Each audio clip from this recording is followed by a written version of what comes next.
Ooh, man. Yes, indeed. Oh, man. So, Jerry talking.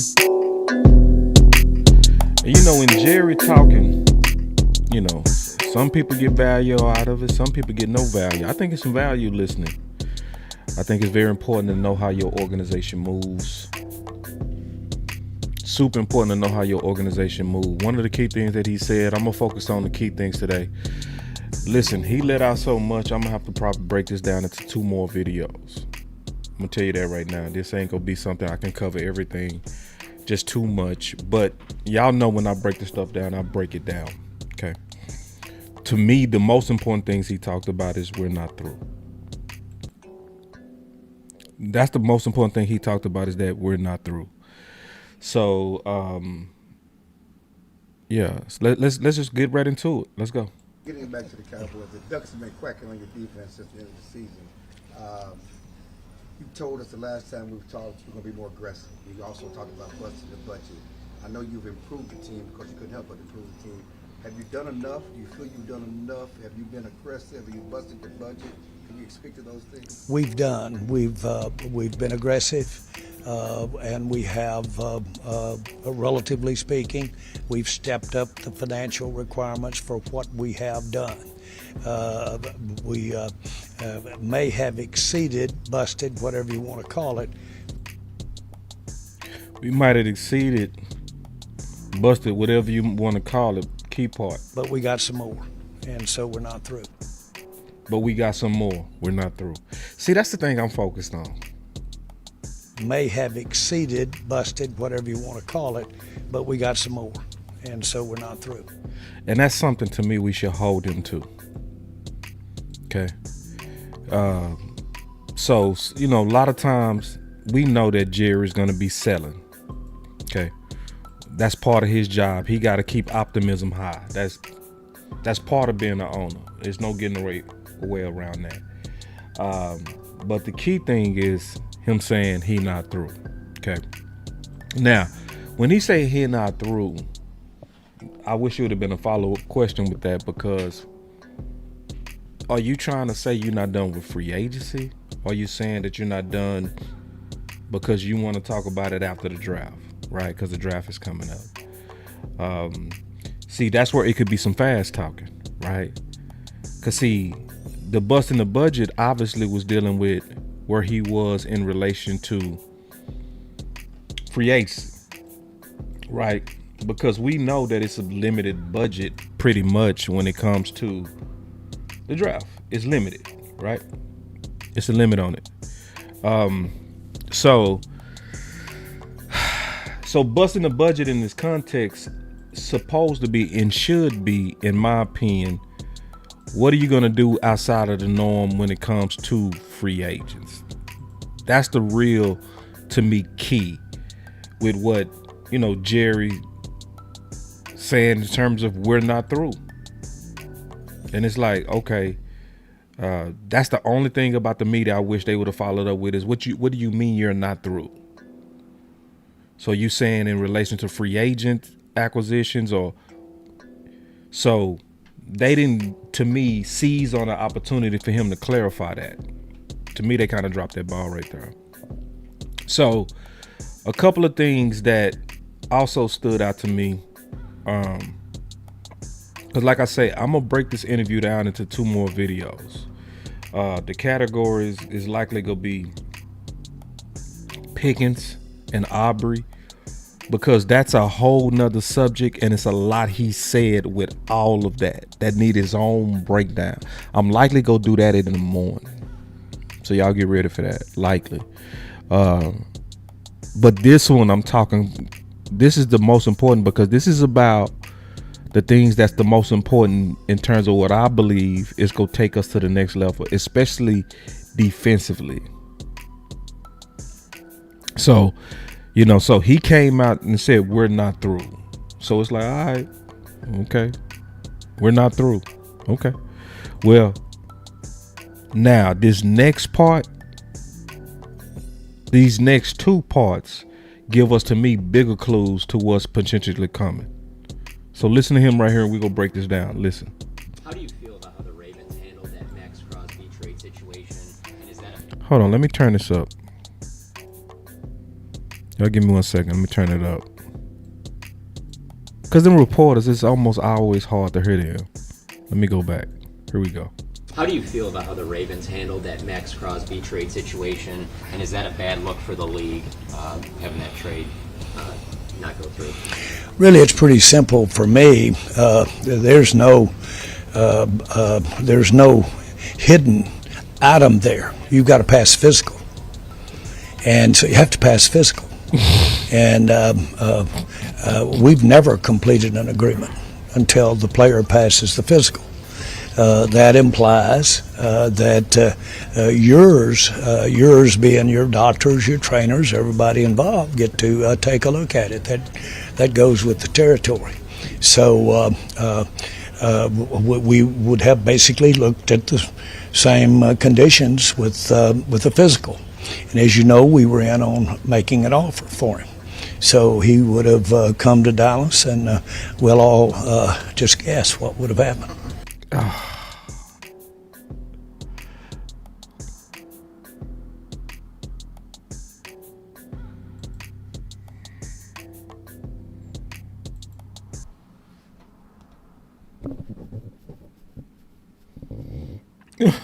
Star. I call you, Star. I call you. You gotta be curious. I call you. I got my phone hooked up to the show right now.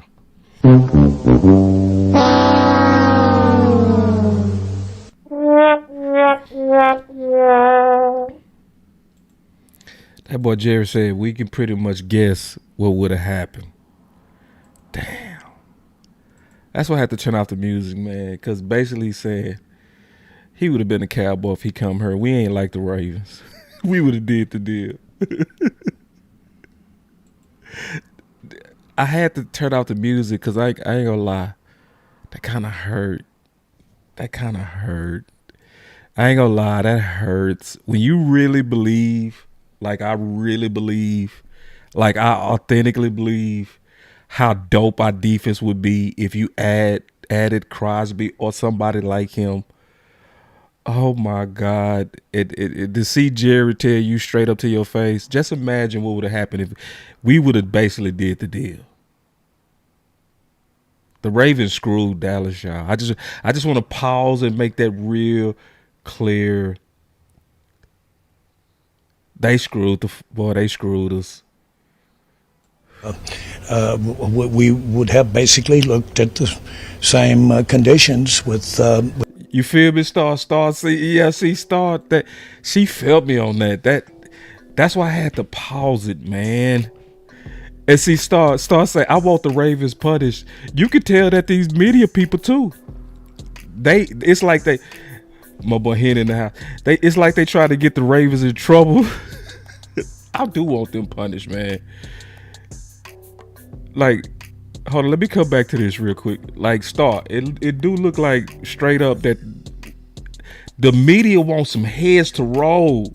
How do you feel about how the Ravens handled that Maxx Crosby trade situation? And is that a bad look for the league, having that trade not go through? And you see how they try to get the Ravens, man. My boy Tuck in the building. We got Henny in the building. We got the homies up in here. He said Jerry would have known he wouldn't have cared about no physical. Hell nah. That's what hurt Tuck. Let me turn off the music. That's what Tuck. See, because this is, I know Tuck I know he understands Crosby. Like, I talk to Tuck a lot. I know that Tuck understands the value of Crosby. It's somebody else that I could tell just from listening to him who understand. Like, anybody who really studied Crosby, like, just turned on his film, bro, from last year and years before. That shit hurt, bro. To know we was this close, dog. Jerry say, y'all know what if it happened if he would have came here? Jerry say, y'all know what would have happened. Man, we ain't turning down no physical, man. Shut up. Really, it's pretty simple for me. We would have basically looked at the same conditions with the physical, and as you know, we were in on making an offer for him. Damn. So he would have come to Dallas, and we'll all just guess what would have happened. Damn. Would you revisit that? That's the question. Bingo! See, some of the media boys be doing their job. Yo. Oh, my volume went up. Yeah, some of the media, my volume went way up. Something happened. I caught it, though. It was going to be popping. My boy Lou told me about that. But that's the question. Here we go. What? Would you revisit that in the summer if that was to get brought back up again? Again,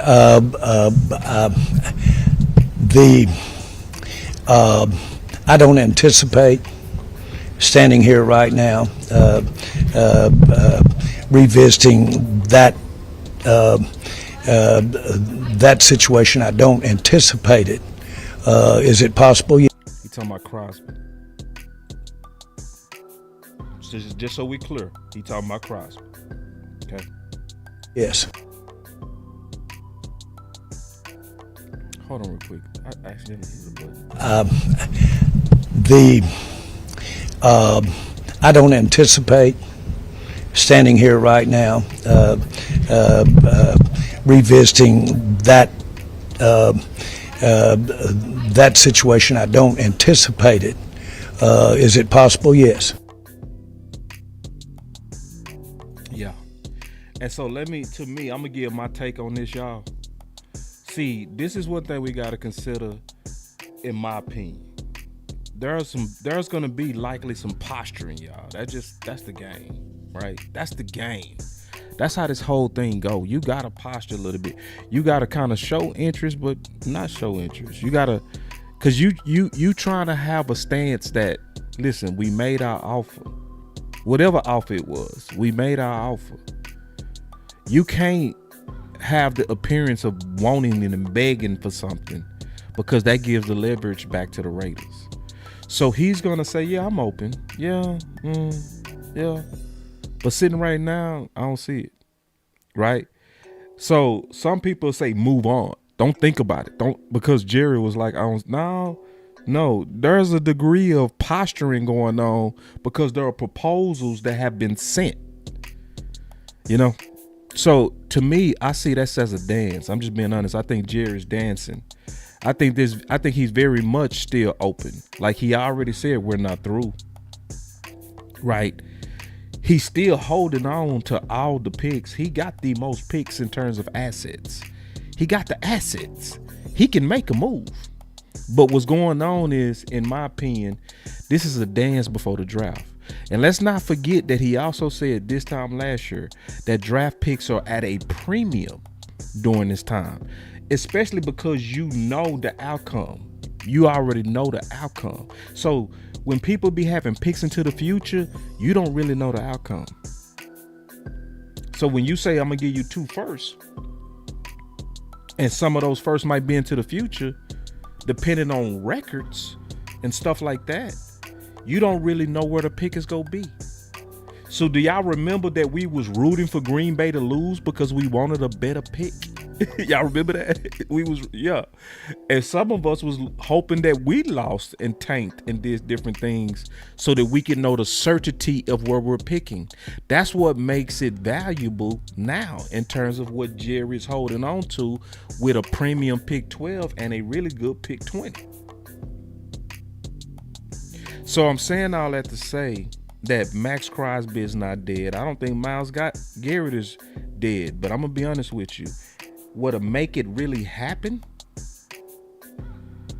what would really, really make it happen, is if we had more respect for premium pass rush. Let me play this clip and talk about it, and I'm going to call Star. Jerry, you obviously have been a big part of the NFL's. Hold on, let me turn it up. Because I'm going to do a whole... Oh, please don't freeze on me. Hold on, let me just... Yeah, it seemed like it was finna freeze on me. I don't want to push too many buttons. All right, look. Listen. This is the most important thing. I'm going to do a whole video on this. I'm going to tease it now, but I'm going to really talk about it later. Jerry, you obviously have been a big part of the NFL's booming business. We're talking about the 18th game, Thanksgiving Eve. We're talking about teams going to Melbourne. Listen, Yeah. this is important. Games are being played on every day of the week except Tuesday. Listen. Is there something to hogs potentially getting slaughtered on this? Where That boy said hogs potentially getting slaughtered on this. He talking about week 18. 18 games. you get a little, there's a lot going on with the NFL, and the exclusivity may be going away a little bit. Do you feel that way at all? No, when the ducks quack, feed them.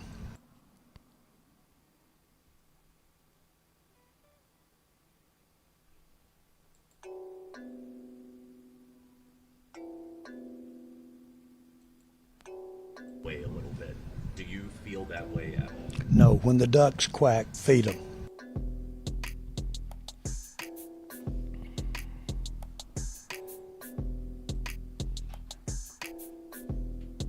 When the ducks quack, feed them. Does that sound like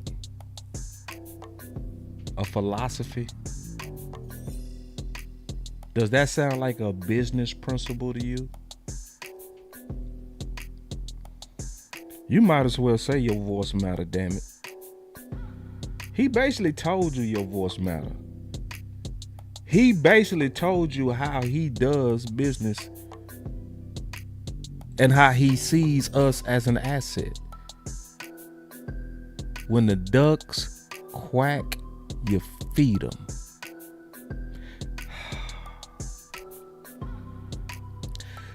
And see, it's only 2 positions that he's literally got on the phone about. Linebacker and wide receiver 2. So I did this video yesterday where Dallas called Brooks, and I showed you clip after clip of Jerry saying how he hate to make calls because he loses business leverage. But yet he made the call because we're quacking about linebacker. We're loud about it. That's why I'm saying, and I know what I'm saying is true.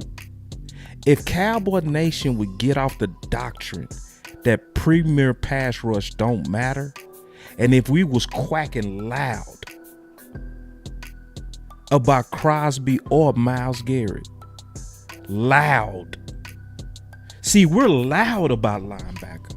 What's worse is we're loud and mostly wrong.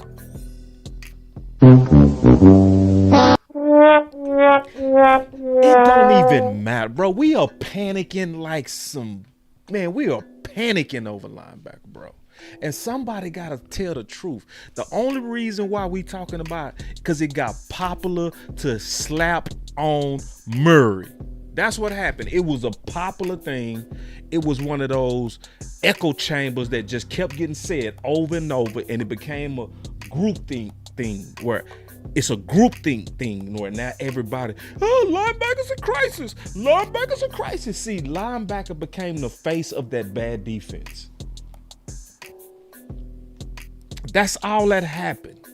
And that's why when I would say, why are we panicking over linebacker when we was top 3 and stopping the run? Once we got Quentin Williams, like, what? How is that a crisis? Then people will say, you have to cover too. You also have to cover. Man, come on, man. The fuck, bro? We not gonna ever come over here and act like one of the main jobs of a linebacker to cover. Can we stop that? We never has that been the case. Stop it.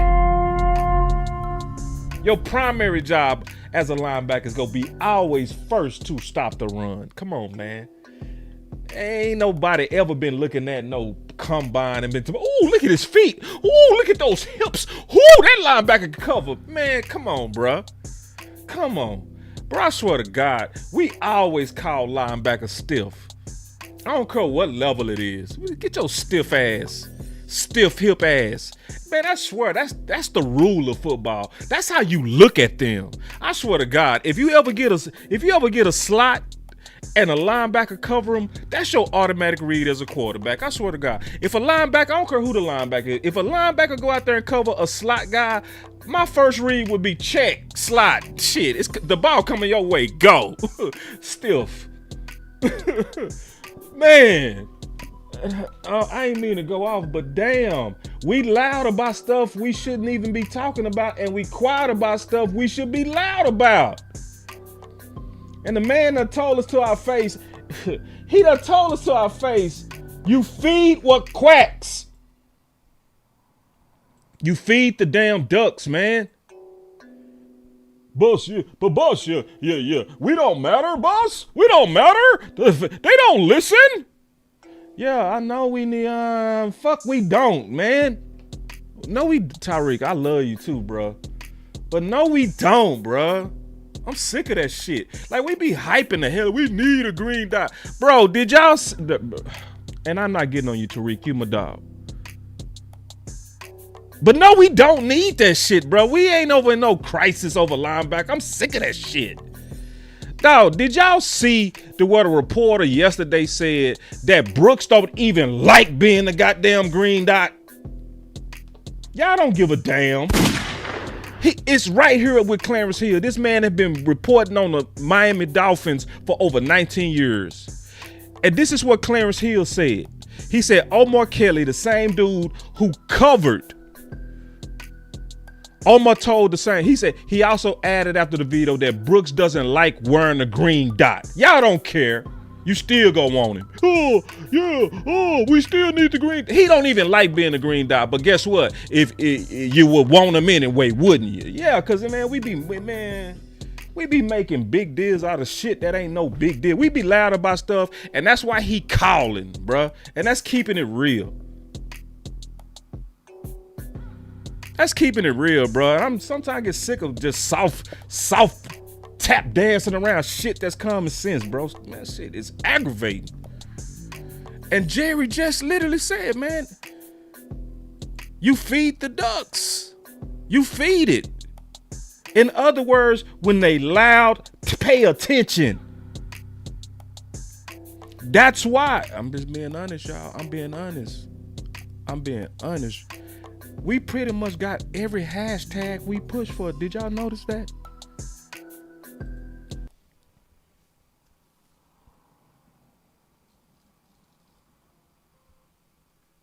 Did y'all notice that? We pretty much got everything we was loud about.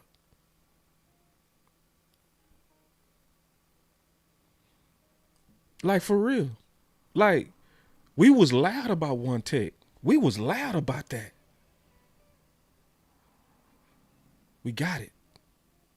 And that ain't something they did in like 15, 20 years. We was loud about wide receiver too. They was trying to put Mingo, Tolbert. Man, we was quacking. Quack, quack, quack. I'm going to go get me a quack noise. We was quacking, man. But see, I'm telling y'all what's happening, man, and I'm being honest, it pisses me off. It pisses me off how we have rewritten the rules of football. We have taken, now, the new rules of football is you don't need this. Be Seattle, you don't need that. You just need the interior. See, that's the new rules. That's the new theory of Cowboy fans. Yeah. Miles, you know, if we get Miles, what we gonna do about linebacker?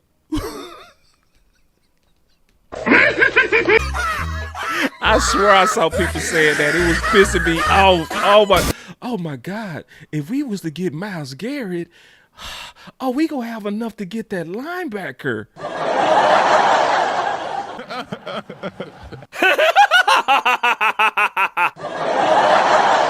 See, we done changed the rules of football. See, now all of a sudden, linebacker is more important. Now linebacker is more important than premier edge, bro. Like,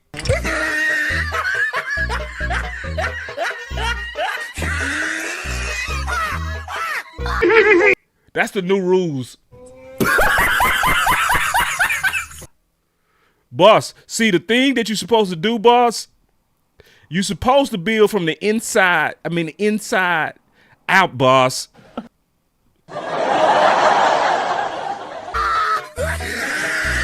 See, boss, who needs Garrett?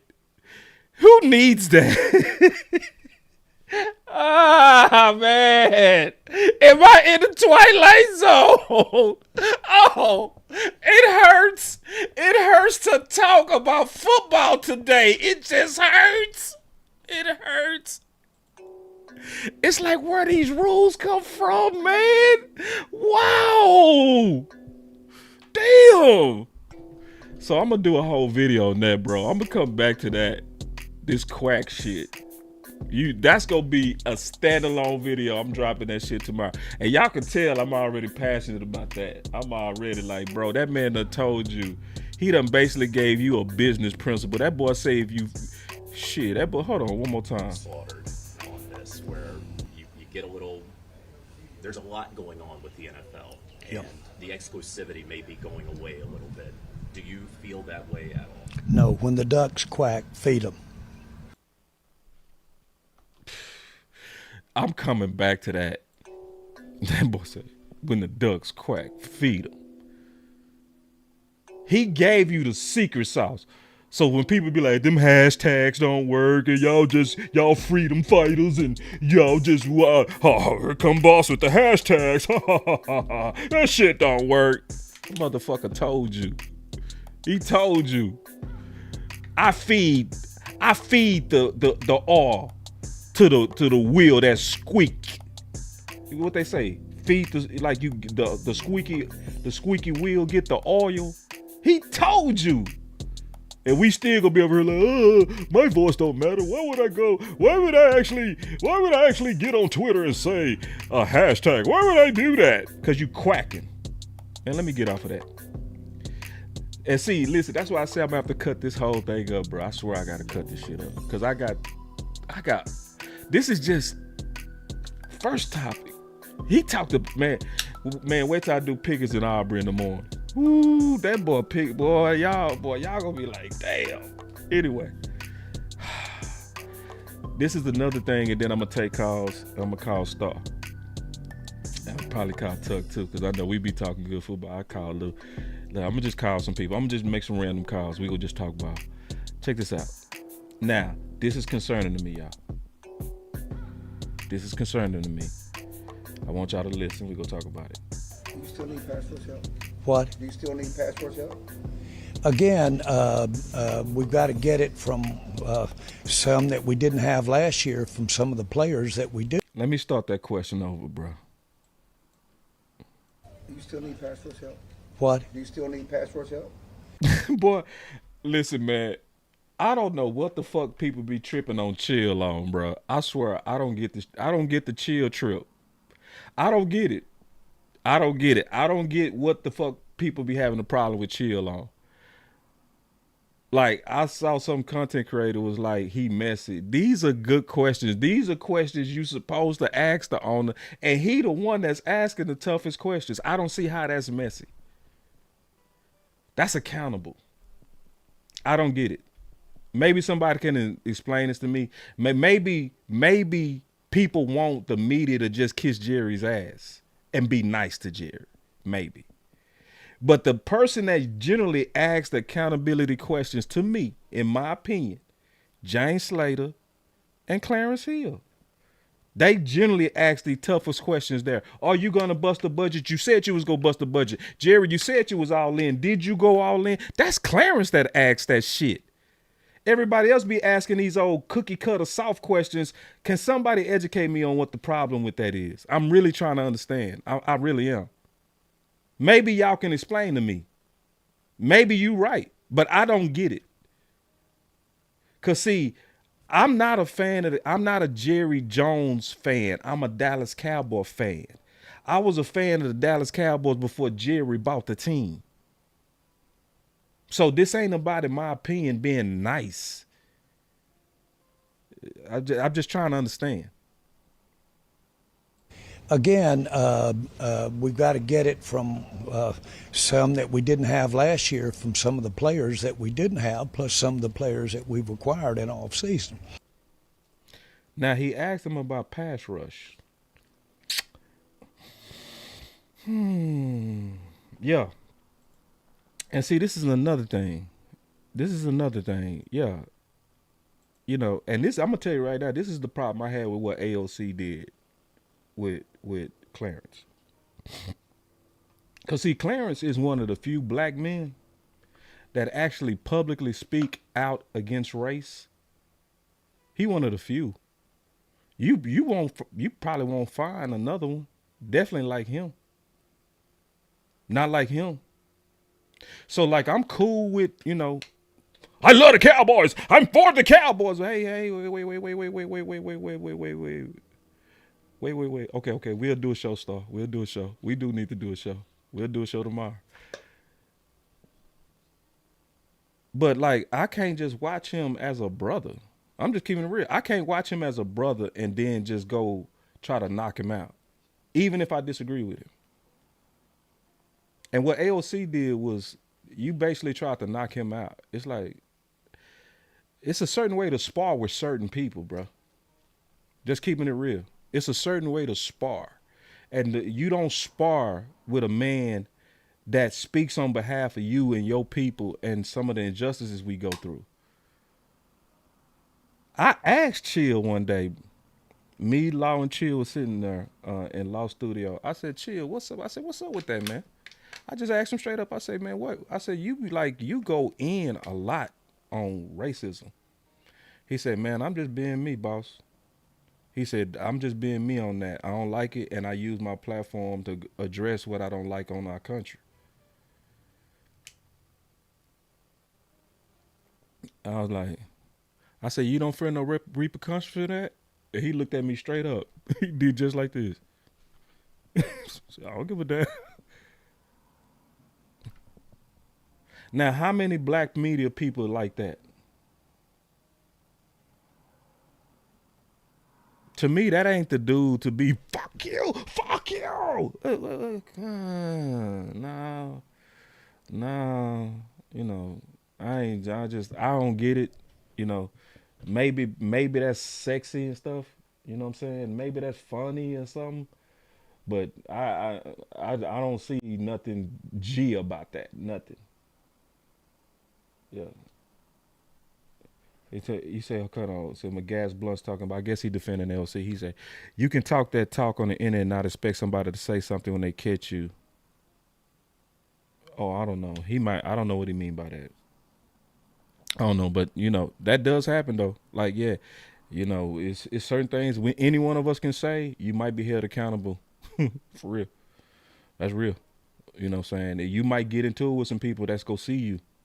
That's gonna start looking for you. You know, that could happen to anybody. That can happen to Clarence. That can happen to me. That can happen to AOC. That can happen to anybody.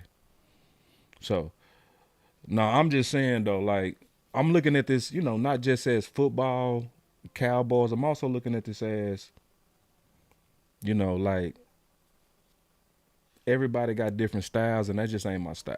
Period. It's like my style. I ain't feeling like, and I ain't acting like I'm cool as hell with Chill. I ain't cool with Chill like that. Yeah, I ain't cool with Chill like that. Like, I like Chill. I think he alright. I think he a good person. You know what I'm saying? But, you know, over football, we doing all that. It's like, cause you know, you if you like that, you better make sure you really a fan, bro. You better really make sure that you authentically about all things winning. If you doing all that shit, all that weird shit. Hold on real quick. He said, "You won't get it. You're not a wizard, boss." Oh, yeah, you know. Yeah, you know, listen. You know, and I feel like what Tuck said was real too, bro. Just embrace that, bro. You a gamer, dog. It's okay. You love gaming. It's cool. Embrace it. You know? He did, I think he did today. He embraced that shit. But he erased that shit at first though, trying to act like he was proud of it. But then you was hiding from that shit, bro. You was hiding from that. It's cool, bro. It's all good. Yeah. All right. So anyway, let's get back to it. So the key though is going back to this pass rush. I think that's what I was dealing with. The idea that that's not a premium place to be, especially for the draft, then it would be one of our top areas of Oh shit! Yeah, this gonna be a video too, y'all. This gonna be a video by itself. the idea that that's not a premium place to be, especially for the draft, then it would be one of our top areas of interest is just the rush, the pressure. All right. So listen.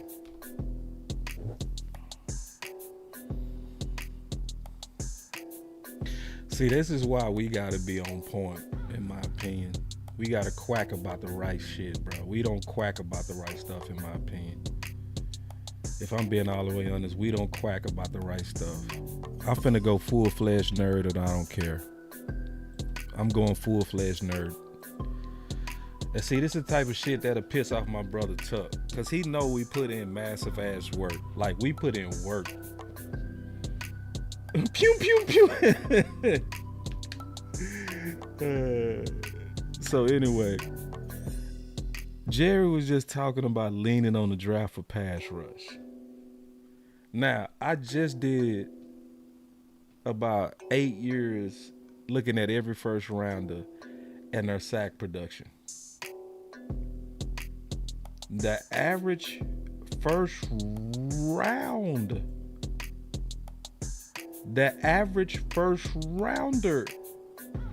this is the average, is gonna get you 4.1. This is the solution that Jerry's offering, y'all. This is the solution some of y'all offering and some content creators offering and some writers. Let's just draft, right? The average year one sacks for first round talent is only 4.1.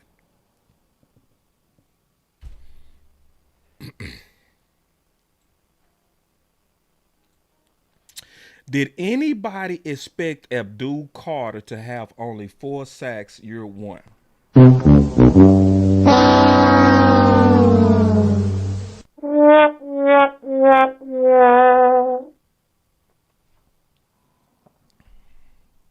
It's time for us to expect it.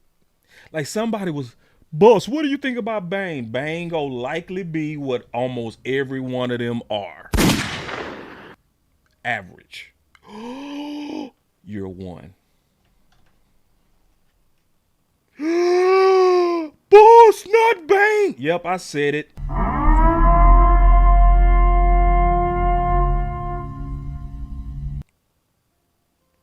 I can't say that I'm a person of patterns and then ignore patterns. Come on now. I'm a person of patterns, but I ignore patterns.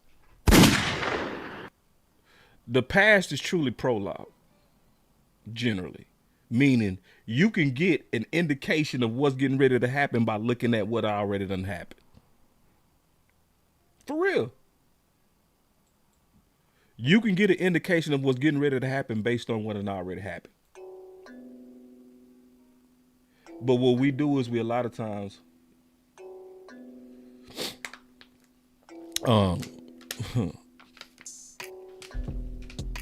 hold on, man.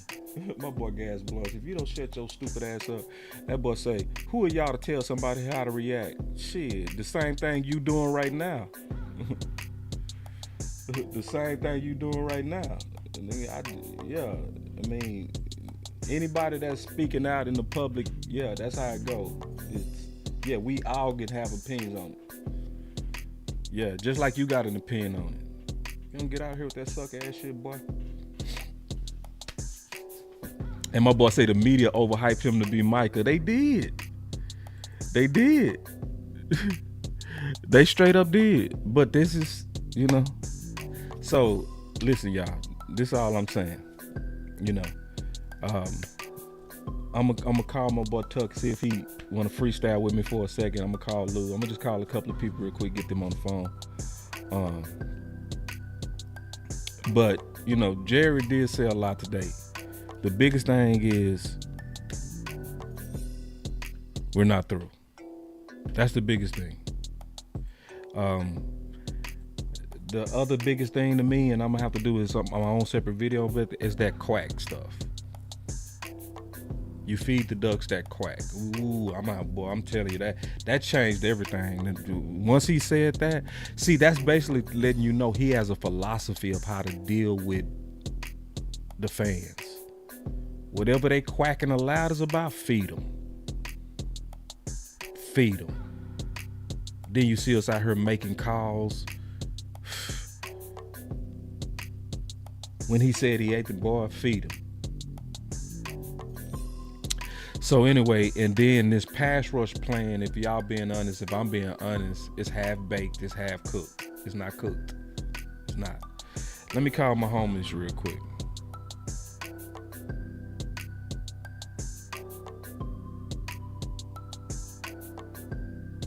If they don't answer, I'm opening up the phone lines. Y'all might not even want to talk ball. Lou, y'all feel like talking ball, bro? I know how y'all be getting. Lou be, I'm with the family, boss. I'm chilling, man. I don't feel like it right now, boss. I'm making me a YouTube short. Like, damn, dog. I'm just trying to talk a little ball with you, man. God damn, man. Let me call Lou. Lou, I'm calling you now. I'm making a short, boss. I ain't got time, bruh. I open the lines. What's up with it, man? What's up? Man, I'm chilling, bro, man. So I just wanted to saw you in the chat. I wanted to just hit you up real quick. Get your thoughts on what I'm talking about with Jerry. Oh yeah, it's will be. I mean, like we ain't been saying nothing this while. We know this man's a business first. Did you like? I think they just released the numbers on our value, dog. I think we like tripling number two in terms of like franchise value. Like you know, it's like no, that was profits. That was profits. That's insane. And people over That's here, insane. And we over here trying to like, you know, take the basic business 101 aspect, demand, you know, cost and demand. Like we know that, bro, Jerry is going to put whatever is allowed us first to hush us up and to, you know, to drive up morale. Because when we have high morale, we're gonna buy. We're gonna buy any and everything, dog. Like we all over this.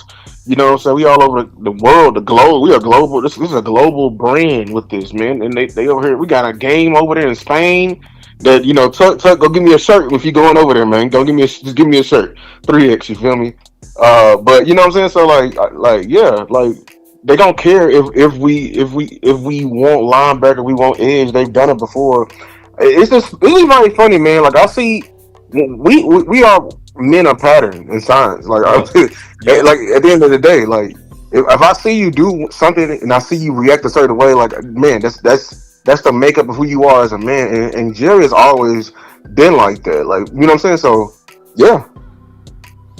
Yeah, man. Yeah, that quacks was amazing, bro. I can't wait to talk about that in the future, bro. Hey, you saw me and Cheap in there. You got to put Scrooge McDuck on the thumbnail, man. Oh, yeah. I'm going to try to see if I can work that into that dog, man. I don't know. I'm about to figure it out. Put Daffy or Donald or something. Put the whole damn family on it. Yeah, bro. Yeah, bro. But like, no, for real. Like, because I need people. I didn't like what I was hearing about Edge. It seemed, because I'm telling you, man, boy, he was tripping. We gonna have to get it from the people we ain't get it from before. We gonna have to not even. I'm hearing like y'all, bro. I remember Steven's interview, the brief one, the clips online on Twitter. He's saying the magic words, Seattle, build up. You literally said if you look at the teams in Super Bowl, Seattle and New England, those are the two teams that went cheap on edge. And we just gonna look at the the Excel spreadsheet and what number they cost, and not look at the quality of guys that got in there. And that's just, that's what we do here. Whenever we replicate, we do it the intellectually lazy way. You know what I'm saying? We don't even look at the quality and try to bring in, what I'm saying, like quality guys even for cheap. Like just look at guys that lead out this room, and that like it's just like Rob Marinelli, man. Like we over here doing it. Oh, we don't need one take. Just run three takes, and we'll be good out there. We'll stop the run like that. It's just a bad idea is getting to them again. And that's the thing I hate. Yeah. Yeah, it's like Stephen Jones. The worst public, loud, bad ideas. He lock on to it. They cheap. They cheat, right? It's committee edge. I like that. See, Seattle. Seattle. It's like it's like when you hear out and about and you hear like a DIY project over like doing some, what I'm saying, like, oh, you can make this at home. All you gotta do is get this, from the store. Call Freddie up and do that's what it's like to Steven. You're like, oh, really? I ain't gotta pay all that money. Because at the end of the day, like, and we are trying to make them open up a wound they really didn't want to do because they didn't want to pay Micah. Nope. Some shit like that. Nope. And that's another thing that we're fighting up against, and everybody helping them in their mind, thinking like, because them trading for an edge, even though we were spinning to be like, hey, Jerry, you knocked out this trade. I mean, at the end of the day, in their mind, the billionaire mind, they're gonna be like, oh well, like at the end of the day, by them doing this, they're conceding to the idea that hey, we should have just paid Micah. Well, I mean, yeah. I mean, at the end of the day, like I ain't gonna hold you, beat your head on it, but you know what I'm saying, repent every sin that you've done to me if you get Maxx Crosby in here. I won't care. Mike is gone. He will be history. But like, yeah, that was a bad idea. Yeah. Man, let me call the OG Tuck, man. I want to get you in for a second, then I'm on up the phone lines. I ain't talked to the people in a minute. But appreciate it, dog. All right. Hey, plug your channel. Yeah, y'all already know. Lou Takes, LOU Takes, and we going global with it. Hey, Mel Kiper putting over here stealing my tweets all smooth and putting on ESPN, man. So yeah. Yeah, Tuck the one put me on that, bro. Yeah, Tuck the one put me on that, man. It'd be a whole lot of ideas that boys be taking straight from us, bro. All the time. Right. All the time. I'm cool with it though, cause I do this for them to take my ideas for real. But yeah, hey, man, it was dope. Yeah. Yeah, you got a lot more coming, bro, cause you obviously doing stupid numbers, and you doing great numbers, especially on them shorts. So you very influential, bro. You are absolutely a mover. So I always appreciate you, homie. Appreciate y'all, man. Yeah, that's the homie right there, dog. That's the homie, man. Real talk. So, all right, homie. Yeah. So let me call my boy Tuck real quick.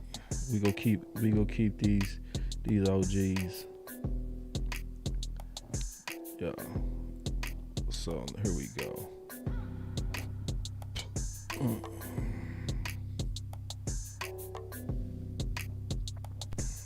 All right.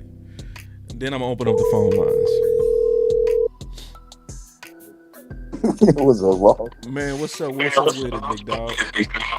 Doug, man, just vibing, man. Here, watching your show, man. Calling at the chat, man. What's going on with you, dog? Oh man, it is what it is, bro. Like, so Yeah.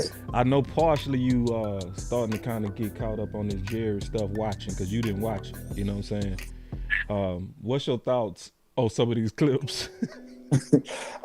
Yeah, man. I know you haven't went and gotten into detail with the pickings and everything, bro. But I think is that for me, I am giving the Cowboys credit because they know that there's a void.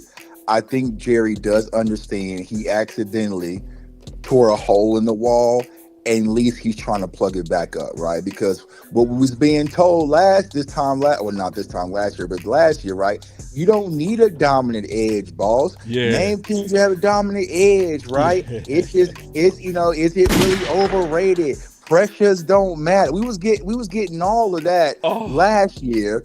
You know what I'm saying? But now all of a sudden, every player or prospect with DE by his name is now a priority in Dallas. So what happened? What was the switch, right?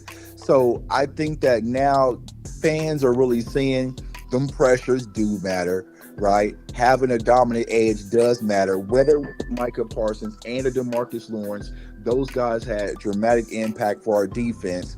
And I think when it comes to linebacker, like you said, we wanted to have something to point and say, aha, that was the reason, right? That was the reason why our defense suffered so bad. It was because of those linebackers. But honestly, the linebackers wasn't the problem. If we're being fully honest, Cowboys Nation, them cornerbacks was more the problem than actually our linebackers. That's a whole nother video Yeah, that's a for a whole whole nother nother video. day, right? Right. So I think what we're trying to do is we're trying to patch things up and find an instant fix, right? And I think we do this every year. If it's Dan Quinn didn't like linebackers, right? Mike McCarthy didn't use motion. Like it's just that time of the year. But what I want to caution Cowboys fans is this, and exactly what you're saying, boss. Please, Cowboys Nation, I know y'all watch this channel, the smart ones, right? We got a few little loose ones in the chat, but it's all good, right? I know where they got lost from. But please, Cowboys Nation, do not go into this draft thinking that these draft picks are going to be the fix-all to all of our situations when it comes to defense. You may, if lucky, get 1.5 impact guys. In the history that Boss has shown you, it shows that, right? And also, just think about it, right? Volume. The whole entire situation with Micah Parsons in that draft class, we were sitting right here at this point. We came off a historical bad defense with Mike Nolan, and we said, know what? We got to go defense, got to go defense, got to go defense. And besides pretty much Micah Parsons being that home run, that entire draft class of defenders is no longer even on the Dallas Cowboys roster, right? That's right. So don't think that this is just going to be your end all. You still have to handle things via free agency. You still have to handle things via trade, and let the draft be the cherry on top, if we're being honest. Yeah, man. I think we need the quack, Tuck. But yeah. But I'm gonna be honest, bro. How many times can we be proven that your voices do matter? You know what I'm saying? They hear everything. Facts. From, like you said, from the wide receiver 2 argument, got that. Team trenches, got that, right? I mean, the running back 2 thing, we really ain't get that one. Okay, so we'll take a we little weren't L on loud that, about right? that though. Yeah, right. It wasn't loud enough about it, right? Because it was so divided. We was People divided wouldn't on let us that. get loud. Right. Right. Mm-hmm. Respect the one tech, right? Oh, we Went got and traded that. for one. That's yeah. a cornerstone piece, right? So Right. those things do matter. They do Yep. pay attention to Attention. social media, bro. When we Like quack. I don't understand why people don't understand that, right? As a business owner, let's take the Cowboys off of it, right? Right. Let's say you own, I don't know, a drink company, right? You're gonna pay attention to what the trends are about your company is on social media. What's the reviews? You don't think that Paramount, when they made the Sonic movie, heard all that feedback that people didn't like the way the original Sonic looked, so they made changes, right? The Cowboys do the exact same thing. They are scaling everything, social media, to see what the trends are, what are people talking about, and if everyone is quacking enough about linebacker or edge, it gets to the top. It definitely gets to the top. Yeah. Mm-hmm. Yeah. Yeah. So they know. So they know, right? And this is why I do think that this George Pickens thing is probably going to get done, because they know the outrage. If they fumbled Micah Parsons last year, you moved on from J. Lou, that hurt you. You moved on from DeMarcus Lawrence, he won a Super Bowl. If you fumble this George Pickens thing again, it's just going to be too much quacking that you want to deal with, right? Go ahead and get it done. Have a quiet offseason so that you can move on. So, I just think that Cowboys Nation, I think we're sitting in a decent spot. But for a lot of us, right, there's some content creators, they'll tell you whatever. If you really want to build a championship team this year, there is still a lot of work to be done, because as of right now, I feel like we're putting a lot of trust just in Christian Parker, going to coach random players up right to the ultimate level, and the draft is going to fix all, and then we're going to sprinkle our offense on top of that. That is not a true championship mindset. You want to build a dominant team. Talent wins championships, and I think that's the point we need to get to. Yeah, man. But plug your channel, big dog. Yeah, y'all can follow me on CFO Sports, of course, all my social media at JTuck151. I just did a film session on Deron Bland. This is what I love about Boss. We didn't talk about it or plan it. I called Boss this morning, probably like at 7:30 when I was leaving the gym, because I was watching Deron Bland's film. I was like, yo, this corner thing concerned for me, right? And he was already on it, so he dropped the video this morning. Bro. It wasn't. That was Yeah. crazy. Hold, let's pause. Look, no, you ain't going nowhere now, bro. Swear to God, bro. Listen. And listen, everybody heard everything. Me and Tuck heard, to me, the most important thing. When that dude said, Bland outside shutdown corner racer, I said, oh hell no. Hit the button. I said, oh no. And so Tuck called me like, bro, I'm going through clips. My boy Tuck said, I'm trying to find good clips. Right. And that's what I did, because last night when he said it, I was like, all right, man, let me go and see for myself. Like, was Deron Bland really bad? Because I know we saw some highlights, but was he? And when I started watching them play, because I was going to make the original film session, is he better on the outside or the inside? And I was like, well, shit, off of last year's film, it don't make no difference. I was like, all right, so that's you know what I'm saying? So I couldn't even make the argument to put him back in the inside, because even on the inside, he was struggling in there. So it's just like, all right, so that's what really put me on high alert, was like, hey, man, a 1A corner is now becoming a priority for me, to be honest. Yeah. Because I was like, and see, damn. See, this is real, bro. Because, see, me and Tuck had the same thought and didn't talk. Didn't even talk, bro. I swear. I was like, how do we not prioritize corner now with what Shotty just said? Like, yeah, because Shotty said 1,000 things, right? He talked about the draft, he talked about Pickett and CA, he talked about all that. But when I heard that about the corner, I said what? No. Nah, we got to draft. We got to draft one at 12 too. For real. Right. Yeah, I was the like, higher the better with what he talking about. For real. Yeah, bro. And that's why I said now with Jamal McCoy's pro day, it really put it into the spotlight where we need a guy. We really do need a guy, because like I'm saying, even if he comes back healthy, I can't say we can match up Deron Bland versus Malik Neighbors. He's gonna take away Malik Neighbors, right? Oh, hell no. I tell people this, and I don't want to bring his name up because I know our Cowboys fans get fickle about it. But me personally, boss, I never had to go through the Justin Jefferson experience, because a certain individual that we used to have on this roster always held his own versus Justin Jefferson. So I've never felt that Justin Jefferson go crazy on us, right? No, you gotta say it. Diggs. Like, I'll let you say it. You know what I'm saying? Diggs. I said it this morning. Right. Diggs was a true CB1 when he was healthy, bro. Right. True.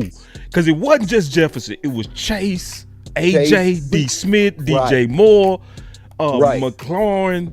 Dog. We never had to go through that. Man, he just went, you know what I'm saying, until post-injury, right?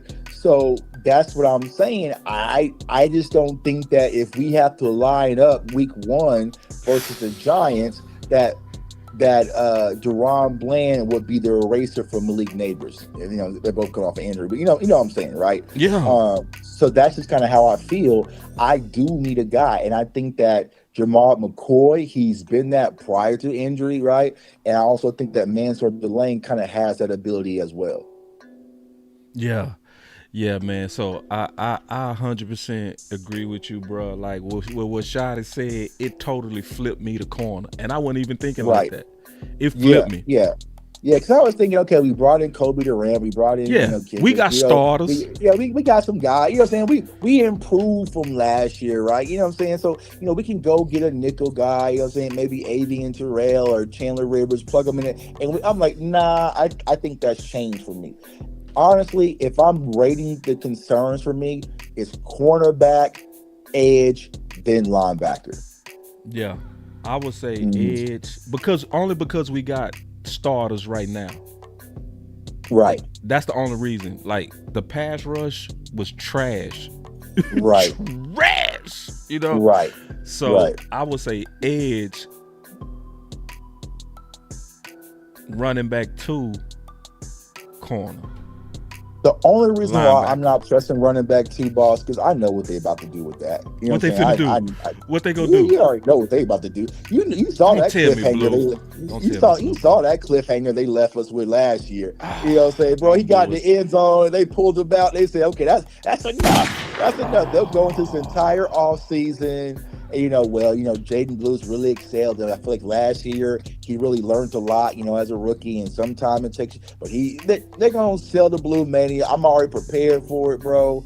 Unfortunately, so it's just like, you know, and I just know that's where it's going with it, unfortunately. So that's why I'm really ain't pressing for it. Though it's a need. I made the video the other day about if Jeremiah Love was the father 12, you grab him, get the hell up out of there.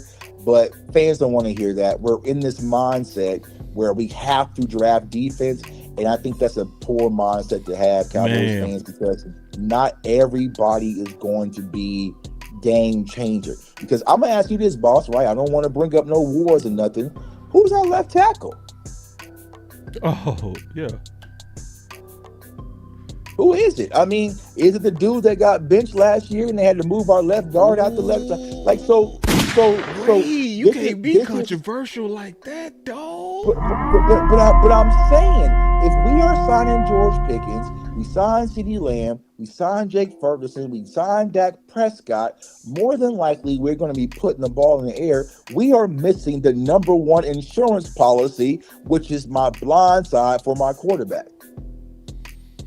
Ooh, boy. Now we need to do a draft show now. You All got right, dog. me. You know what I'm saying? Hit me. But I'm just saying. I need answers. Because when I mentioned that, people was like, I don't know, but don't draft a left tackle. I'm like, bro, it's either we go get one in free agency, or You gangster as shit. I like it though. I like it. Oh man, I like it. I like it. I like it. balls. Who's? I'm saying, I want someone to answer. Who's the left tackle? Nah, you can't listen. You can't at all just put your foot down on it's projection at this point on Tyler. Right. It's projection. Right. You can't say, no, we got our guy. Like, you know what I'm saying? Right guard, we got our guy. Right. Left guard, center, we got our guy. Right tackle is pretty much, but left tackle, there has been two coaching staffs that has had turmoil and uncertainty for guidance. That's two. Mike McCarthy wasn't feeling it, so he had to pull him. And then Shotty just did it last year. The fact that they had Tyler Smith playing left tackle, so that led me to there's concerns. Damn, this is a good ass war room talk. Damn, because I wasn't even think. I see it different. But no, I actually see it. No, I don't see it different. Because everything you said was a fact. But I was gonna make the opposite case. But you make it sense, dog. because here's what I'm saying, boss. Damn. Right? I understand what people are saying, that we need defense, but knowing how the Cowboys traditionally grade, right? If you have a premier left tackle, okay? Yeah. Maybe you'll have a corner, maybe you'll have a few edges graded higher than him. But what the Cowboys mentality is gonna be, we can fulfill our left tackle, lock him in for 5 years, and we still have a first-round pick at 20 to maybe go get our corner or our linebacker or our edge to walk out of day one. I wasn't expecting this tackle discussion, but let's talk about it. I mean, here's I'm the liking thing. it though. The thing is, you like Lou. I just don't know if the Cowboys do. Hold on real quick. Pause. Let's talk about this, because this good. Because I haven't looked at the tackles yet. That's the last group. I gotta look. They got some good ones. Boss, they got some good ones. Don't look at it because you're going to switch, dog. For real? Don't even look. Don't look. Don't look. Hey, don't look. I'm in the black. Because that can happen. What you said could happen. Because that's what happened with Booker with me. I wasn't thinking about God until I saw Booker. Right. Then I was like, and that's what I'm saying, because there's a void. It'd been different if I saw someone that's showing promise, like, okay, that can be our guy, right? And even if you say it's Guyton has had some injuries as well, right? You're going into year 3. How much is your trust in the left tackle spot with him? You know, so if you say I got me a Tyler Booker type left tackle sitting there at 12, or I can maybe get me a middle of the pack edge rusher, they're probably going to consider it. Man, boy, you cooking. Oh, see, man, we've been doing a draft show, bro. We need to make one. All right, damn though, it. you know, to hit me. Like I said, I Man, know how yeah. Cowboys fans are gonna get, but I'm just saying, if there's Boy, any year where it's like, listen at this. Team weapons is team trenches. What the hell? well, you know what I'm saying? You know what I'm saying? Hey, What the I mean, hell you know what I'm just saying? happened? I wouldn't mind a Cardell Tate, you know what I'm saying, or a Jordan Love, you know what I'm saying, or What? a Jordan Tyson or a Jeremiah Love, but I just don't feel comfortable with the left tackle spot. Man, I like it, but see you. I wasn't even thinking like this, Tug, bro. I swear to God, I wasn't. Because I'm literally going to do a video where I was going to say BPA except guard and tackle. That was going to be my next video. But I ain't looked at the tackles yet. So I at least wanted to look at them first before I make that video. You gotta look at him, boss. Like I said, it's going, you know what I'm saying? It's going to spin your gears. Like if he's sitting there at 12, bro, and let's say the big three from Ohio State's gone. All right. Yeah. And then let's say Bailey and Hold on. You said big three. We got a lot of people listening. Look, okay, sorry. So let's talk about Caleb Downs is off the board. Yep. Arvell Reese, Sonny Styles. Gone. Then you have Mansour Delane gone, McCoy gone, and let's say Bailey's gone. All right. So those kind of core. So now you're sitting with Ruben Bain, right? I do think Ruben Bain's phenomenal, but is he going to fit what Christian Parker likes? You have to have that conversation piece, right? Or you have a premier left tackle who you have a top 10 grade on sitting there at 12, and you know at 20 you have another defensive end that you have a top 15 grade on that's going to be in value. The Cowboys gears are going to spin. You know, so I mean, I know Cowboys fans don't want to hear it, but I just want to get y'all prepared for it, because I just think that knowing how their grading works, right? Even when you talked about last year, right? Tyler Booker wasn't necessarily a major need for us, but he was so damn good, boss. He was hard to pass on. It was hard to pass up on. Yeah, and it could be it was hard that. to pass up on. And that's honestly what you're supposed to do at pick 12. When you get something that's too good to pass up on, sometimes you just it's too good to pass up on, right? You could have plugged in another guard. It probably got away with it. Maybe not at that level, but when you're looking at the grade, and if you have a top 5 grade on Tyler Booker, or maybe it's Spencer Fano, and he's sitting there at 12, and you have a 19 grade on, you got to consider it. So you got to do it. Like, for instance, if Panay Sewell is sitting there, bro, right? Panay, right. Which I'm not saying because I ain't looked at these guys. I don't know if there's no Panays. But if Panay was sitting there, I don't give a damn. You gotta do it. Like I said, like Common said, I know it's not what people want to hear, but when you start putting your Cowboys front office gear hat on, right? So then you think about it. Now you have Tyler Booker on a rookie contract. You just signed Tyler Smith. You got a brand new deal with Terrence Steele. You pretty much got Cooper Beebe for the low, and you have a left tackle on a 5-year deal, give or take, right? And then you have Tyler Guyton, who could possibly be your swing, that you could swing to the right. Your offensive line is set for the rest of the Dak window, right?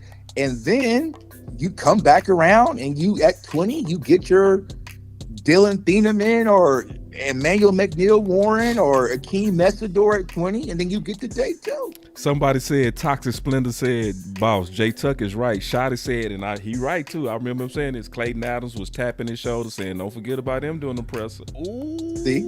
Hey, this is a messy conversation, but I like it. See, I just, like I said, I know it's not what people want to hear, bro. And that's why Shawty was saying, that's hey, a possibility that we got to prepare for it, though. And see what you're doing is you're mentally preparing us for that. And people not talking about what you just said, bro.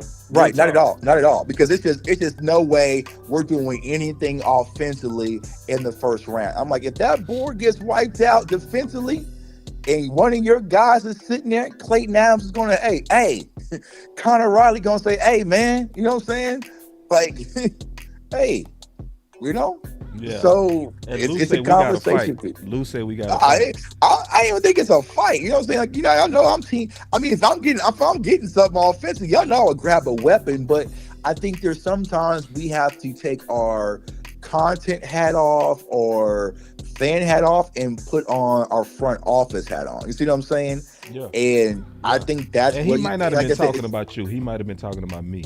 but it's all about preparing yourself for all situations. That's what I'm hearing you saying. Because what'll happen, yourself. we'll all be sitting there, and then it's Francis out of Miami or Freeling out, and everyone's like, you gotta, what? Yeah, and now you got to talk yourself into it instead of already considered it in the first place. Right. Exactly. Facts. So and this is well thought out to me. What you just said, and now I can kind of prepare, but this is also coming from a place of research. Like you've researched it's coming from research. Right. Yeah, so when you research the tackles and you can put your eyes and your vision, this motherfucker dope. Like for instance, you can't look at tight ends and not say that about Ferg. You can't look at tight ends and the tight ends in this class and not say we might not need it, but shit. Right. It's there, right?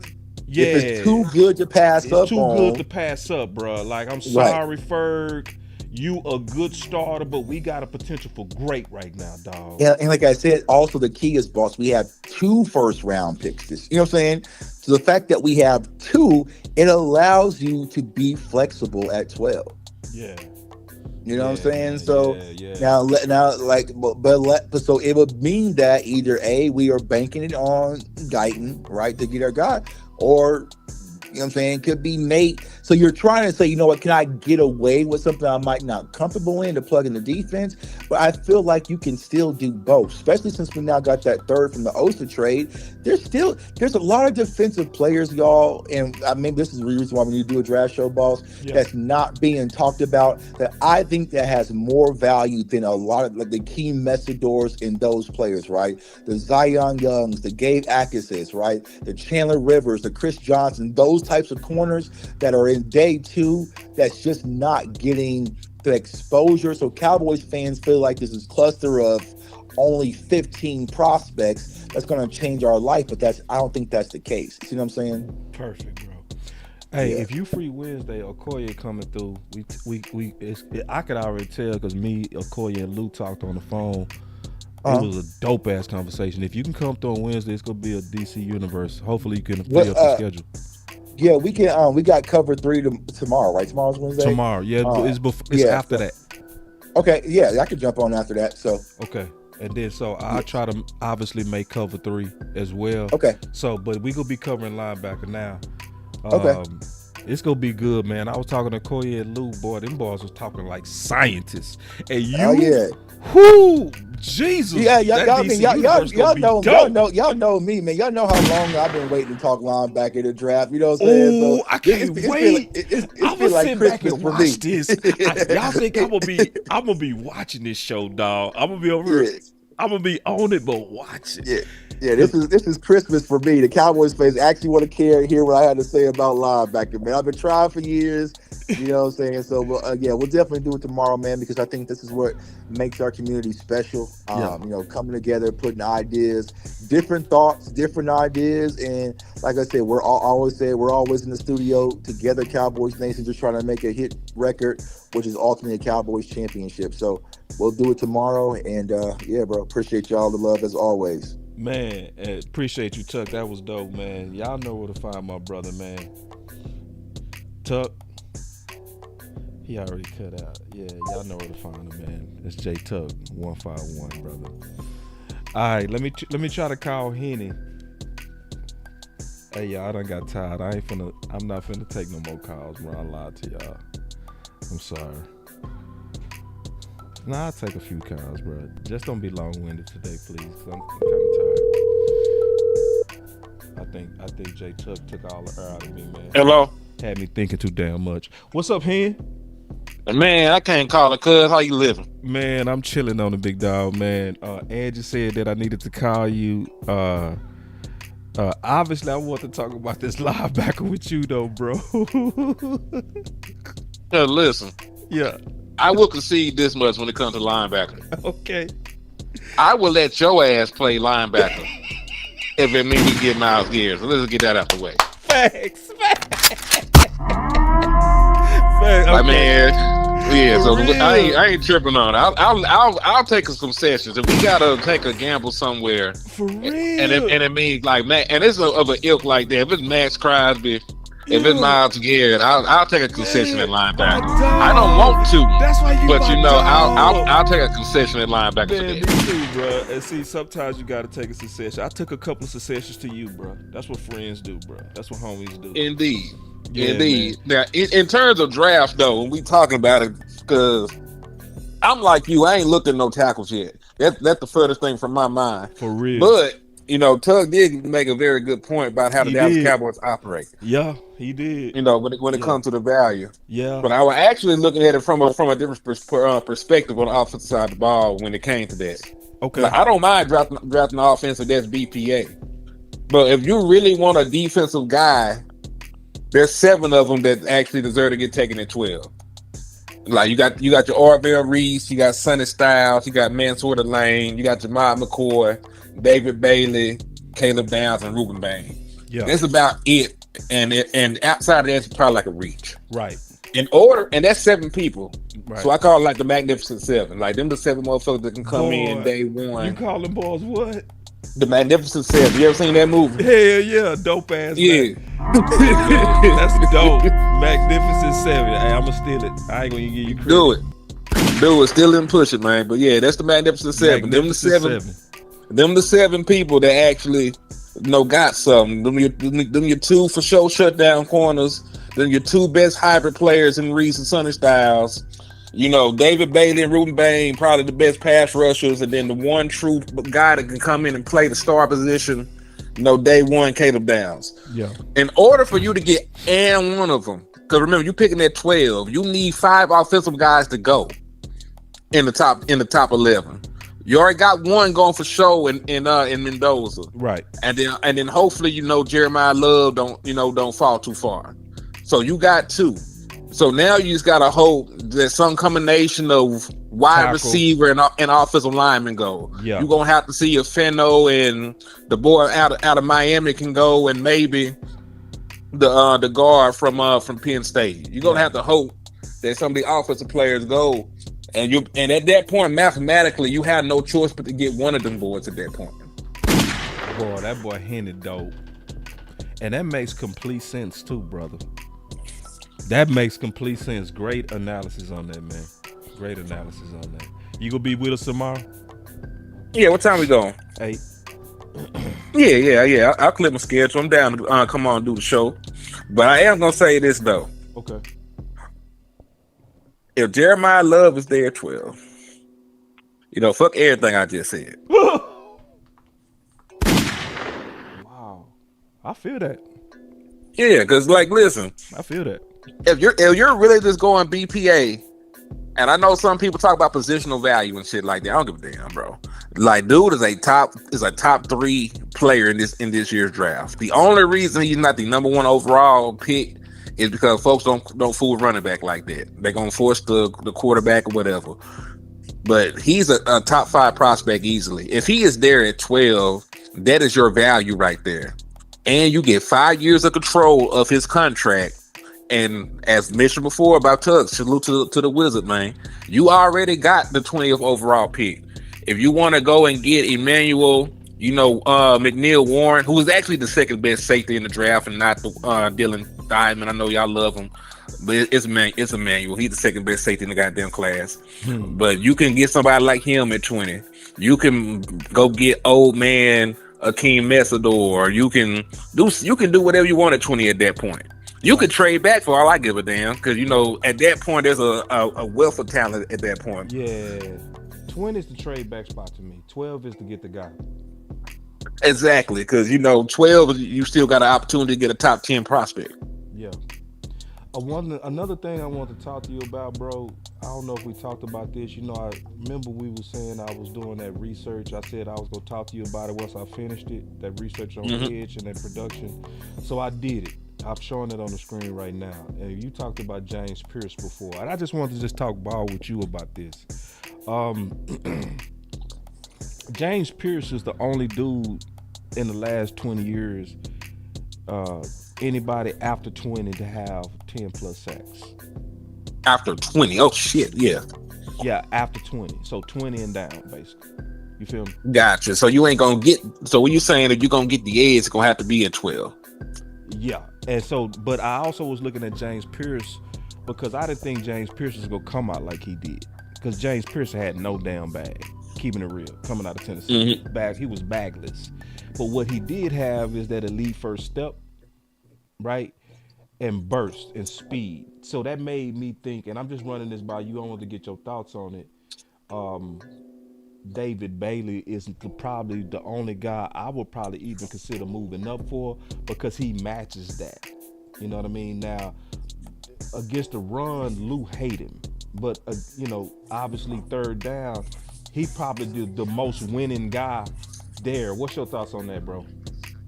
In terms of David Bailey, I get him 9 times out of 10. Like you said, especially if you pair him up with this interior that we have. If he's able to come in day one and stay healthy and play with a Quentin Williams and a Kenny Clark, he'll be a 10 sack guy after rapper.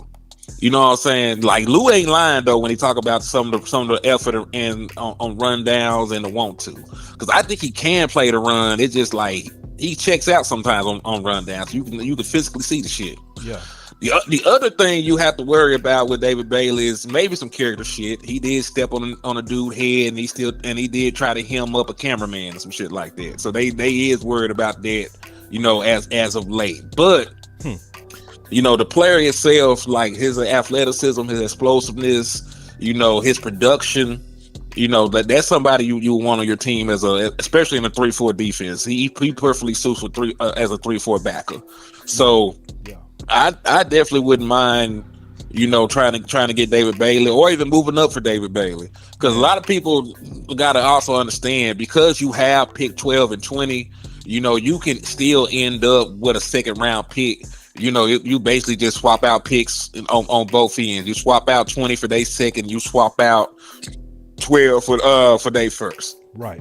And the math, when you look at the value of the draft picks, it should work out to where you still can get a decent second round pick. So if you get David Bailey, it's not like you're waiting to round 3 to pick. If you trade up, you still should theoretically be able to pick in the second round still.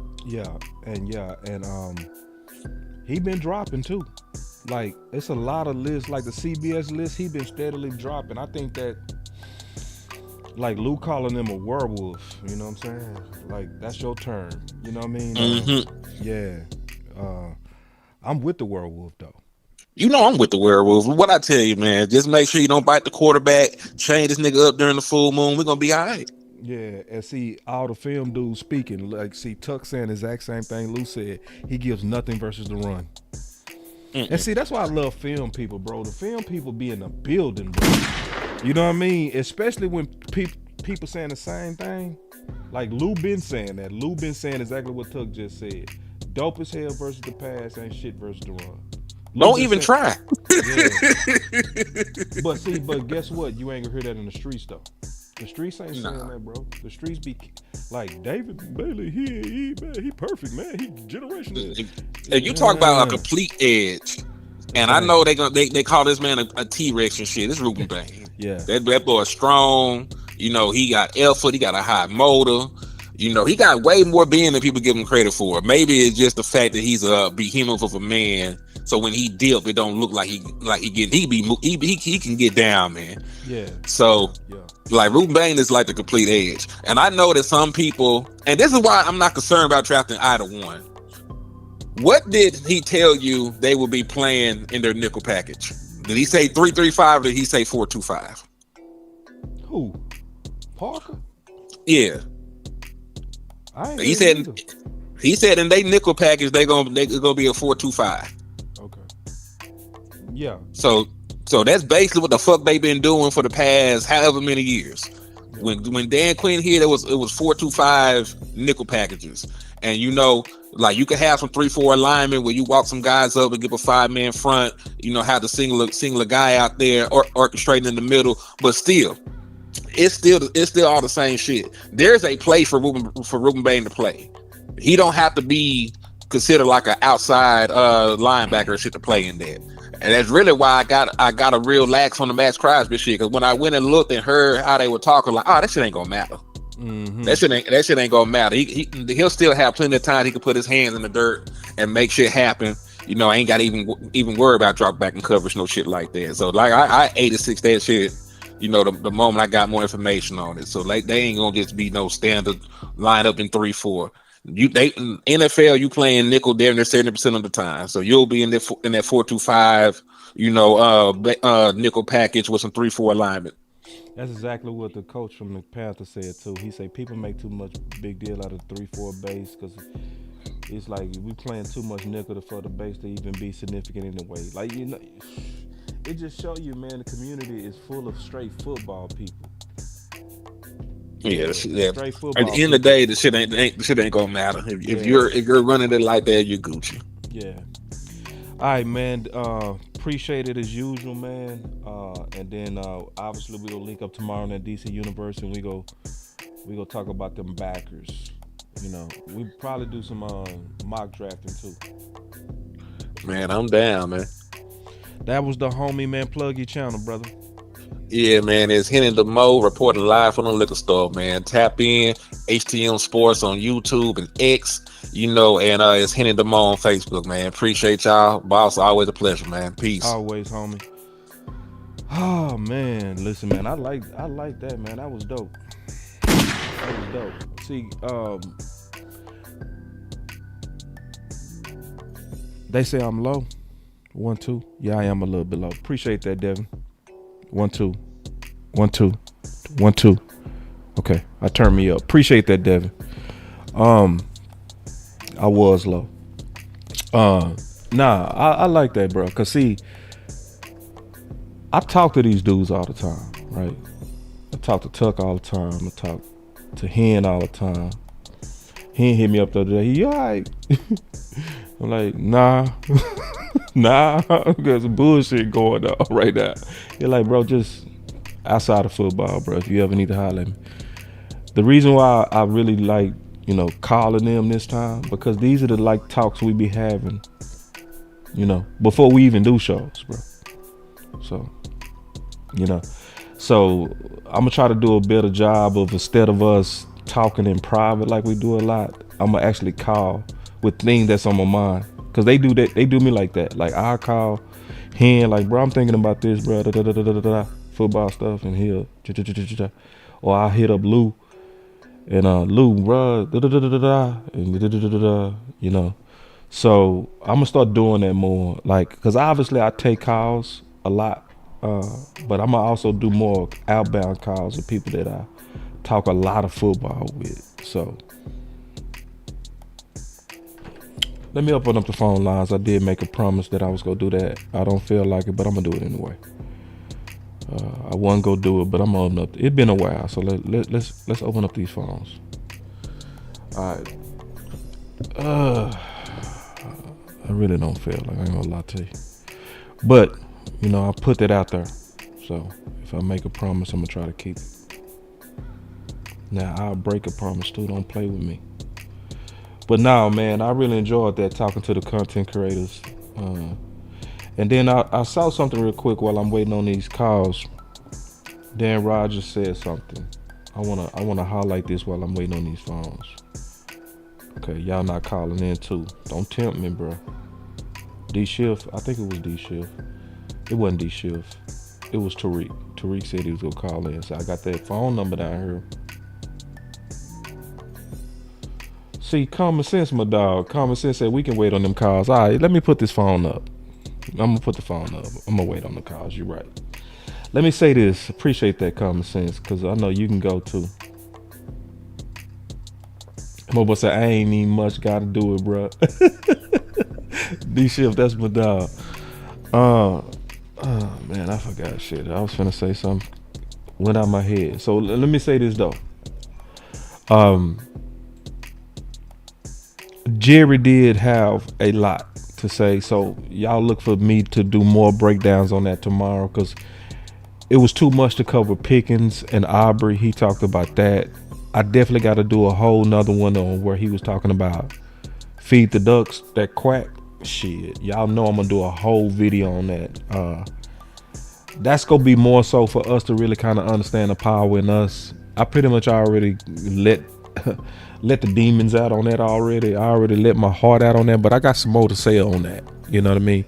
That we got to really be serious about that because he basically let it be known when y'all quack, I'm running to feed you. So that means that let me be honest. That makes the everything is okay guys and girls the enemy. Let me say that again. That makes the everything is okay guys and girls the enemy. See, we got content creators that'll tell you this is a business first. This is a business first. So you got to watch people like that. See, when it's a business first, everything ain't about business. See, when you do content and you say, I do this for business first, that means you go make certain decisions that's good for business, but not good for winning. So it's good for winning when you hold the Cowboys accountable. But if it's about business, what you go do is you go sell hope because that's good for business. So you have content creators and you have writers and you got different people that got different agendas. Oh, you in there, Tyreek? All right, let me see. All right, my boy Tyreek say up in there.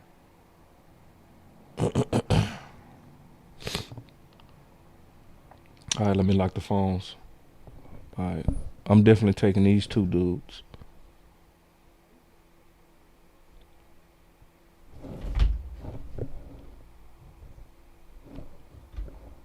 Tyreek, Yo, what's up, boss? what's up? Cool, man. Cool, man. What's going on, Cowboy Nation?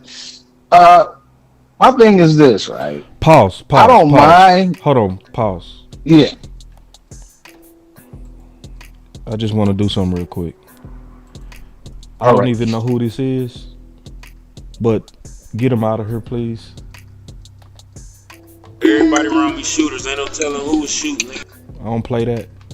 Like anybody that created an account to just troll Bark Holmes, I'm not cool with that. Anybody that literally organizes themselves to go at a content creator and don't even put their own face on their own YouTube thoughts, I don't want you. I don't want to see you, and I'm not gonna let you be a tool to troll Mark. I know Mark. I respect Mark. I was listening to Mark before I ever became a content creator.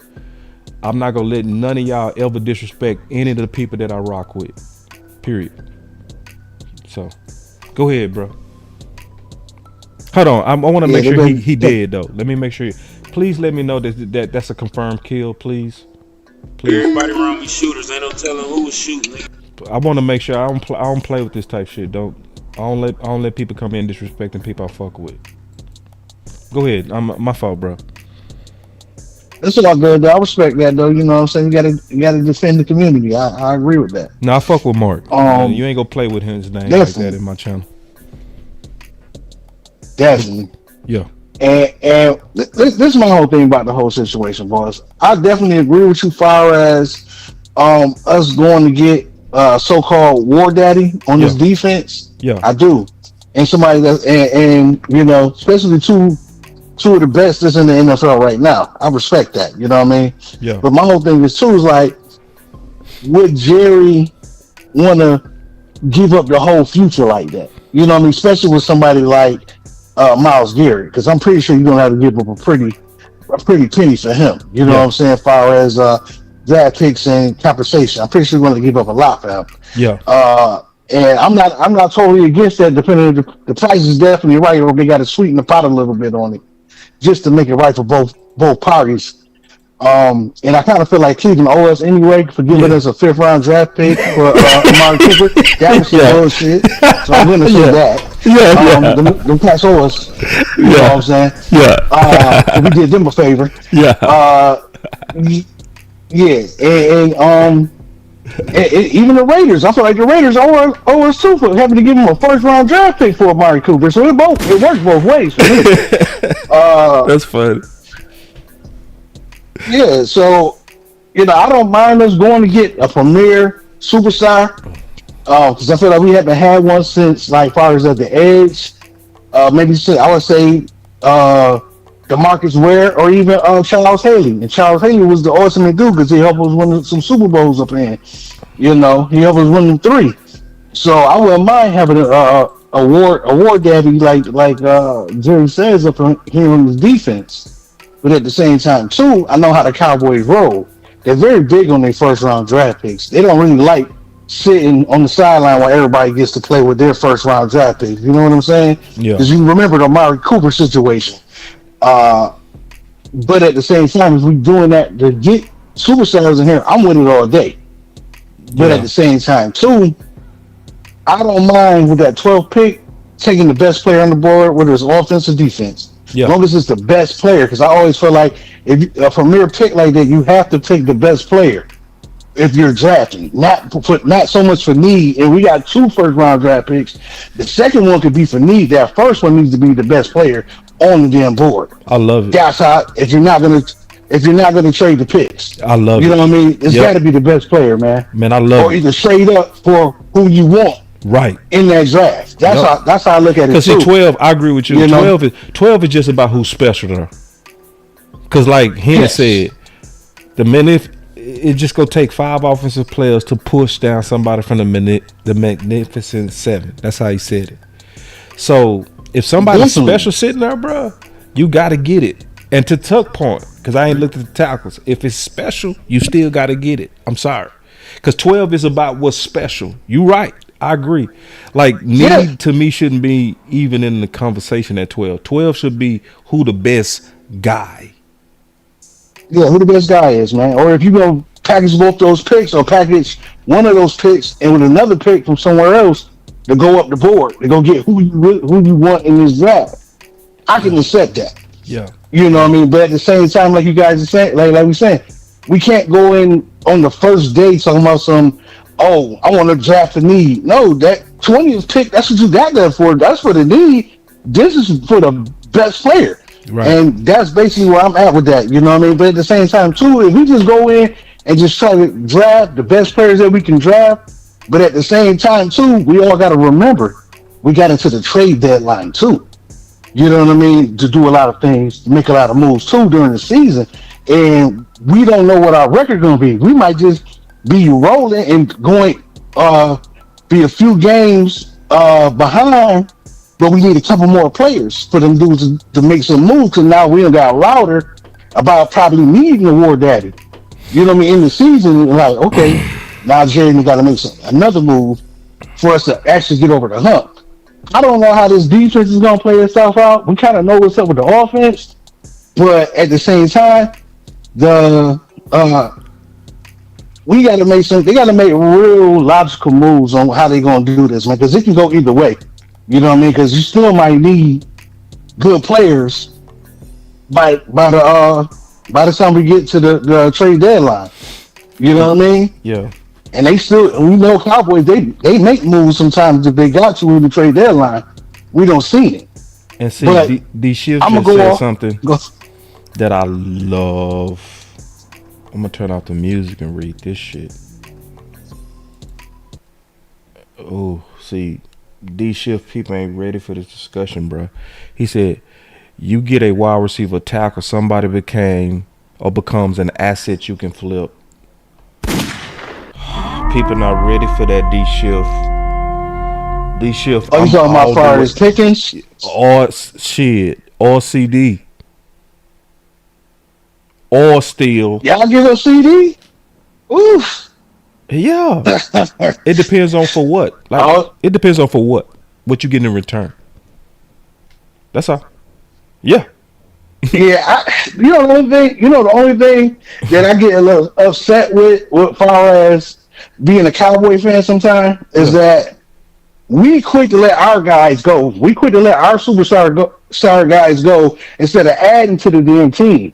Instead of adding better players, better dogs in the room to help out our superstars to get over to them. That's the shit that's the stuff that gets me mad. I get it. Even with this San Francisco sending the Osa to San Francisco. I don't want to make the Ops better. I don't give a damn about that third round draft pick. Cool, we got it.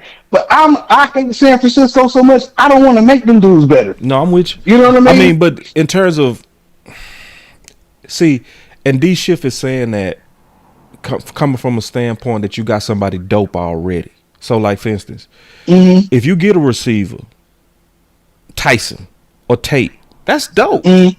So we like, yeah. So you adding dope to dope, so you can so you overstock with dope, so you can get rid of some dope. You feel me? And get more dope, if that makes sense. You feel me? So like if you got too much dope, you got to unload the dope, like for real. You see what I'm saying? So that's where he comes from. He not coming from a place of trying to get rid of Pickens or get rid of a tackle.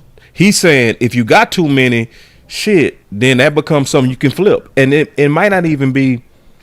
To D Shift point for a pick, you might be able to flip that for a player.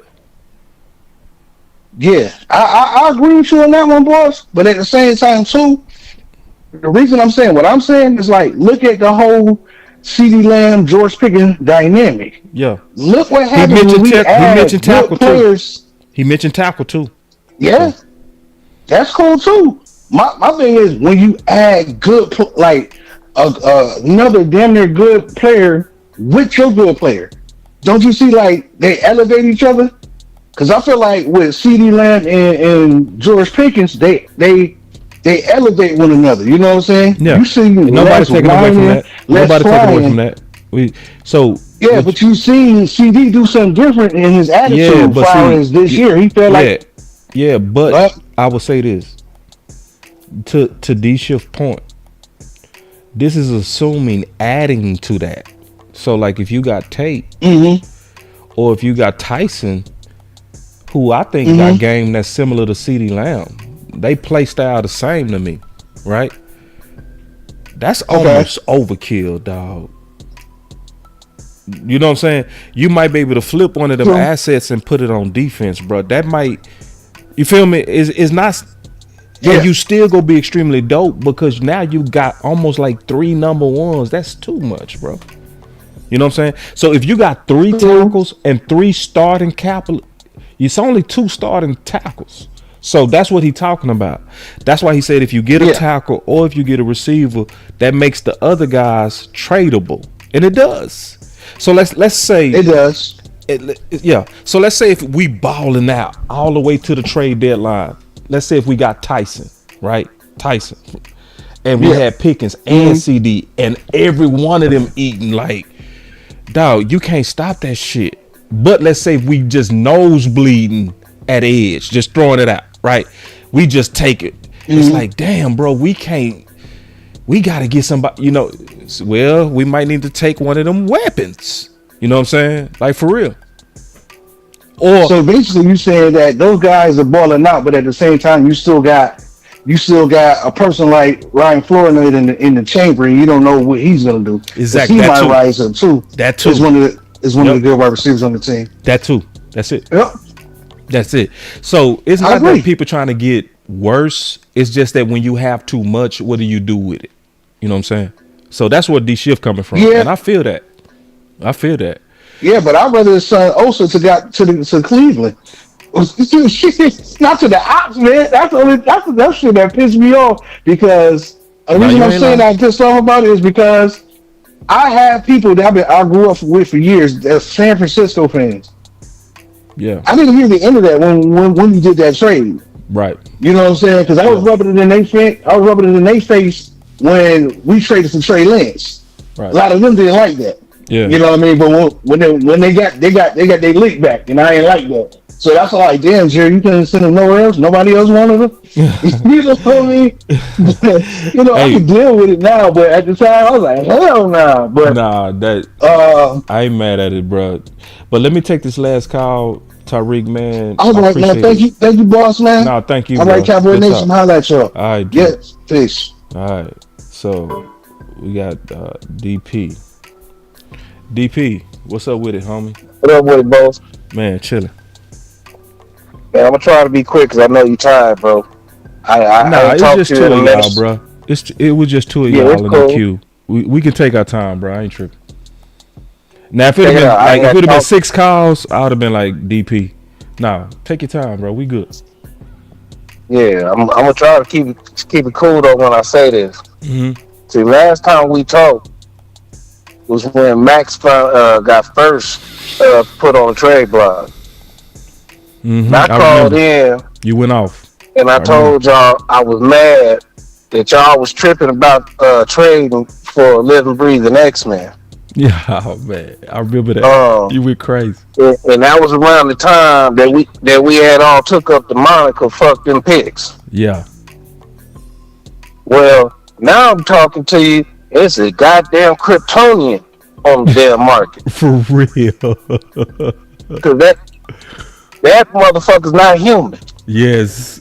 Do y'all know that on film this past season, there's a play where they got a turnover. And Miles hit 21 miles an hour so he could run in the end zone with the fucking DB. You lying. He ran 21 miles an hour. Miles hit 21 miles an hour just to run in the end zone with the boy. You lying. Man, shit. Miles still got it, bro. That's a Kryptonian.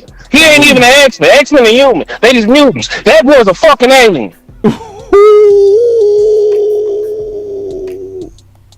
6'5", 270, hitting 21. Man, y'all better go. Y'all tripping over some could be's. Could be. Think you could. Wish you could. Man, y'all tripping. F them picks. Y'all tripping, bro. Yeah, man. Fuck them picks. For real. Let me get that out the damn way. For sure. Also, everybody keep talking all this. We gotta be building this team for Dak's window.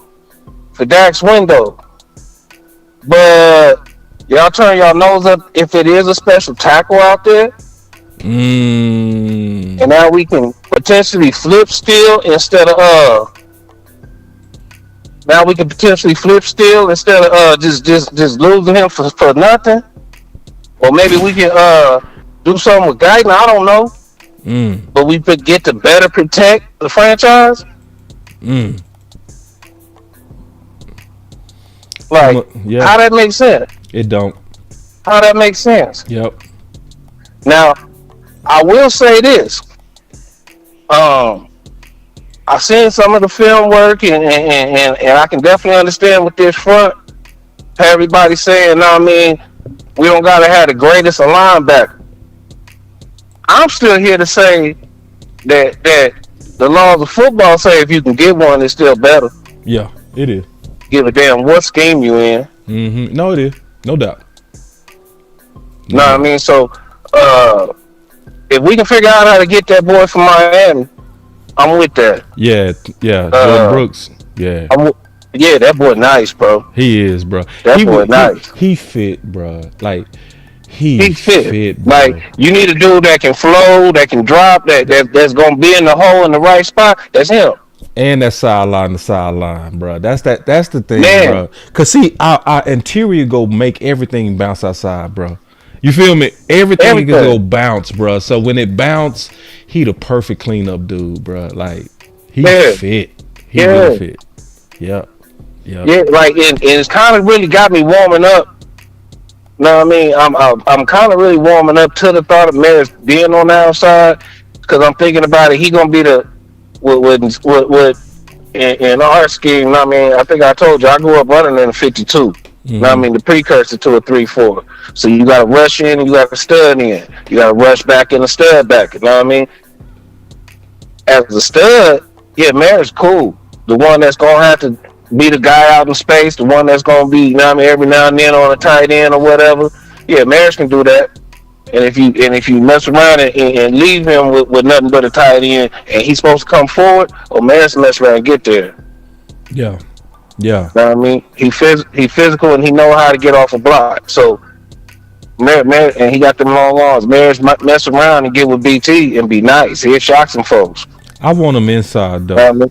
I want him inside. I do bad. Like I was gonna be my other thing. If we can get a Max or a Miles, shit, bump him back inside. Yes. You know what I mean? Yeah. Because what I keep trying to remind everybody, that year that Overshown flashed real quick and before he got hurt again, and they said at the time when he was playing, he was the 8th ranked linebacker in the league. Maris filling in and wasn't no drop off. That's why I don't understand why they scared to let them both play next to each other. Right. We know Maris the cerebral one. You know what I mean? But then I just want to put this out there too for the folks that is fighting against getting a war daddy, just in general. Y'all not remember what Zimmer explained the advantage of having a chess piece like a Mike Parsons is?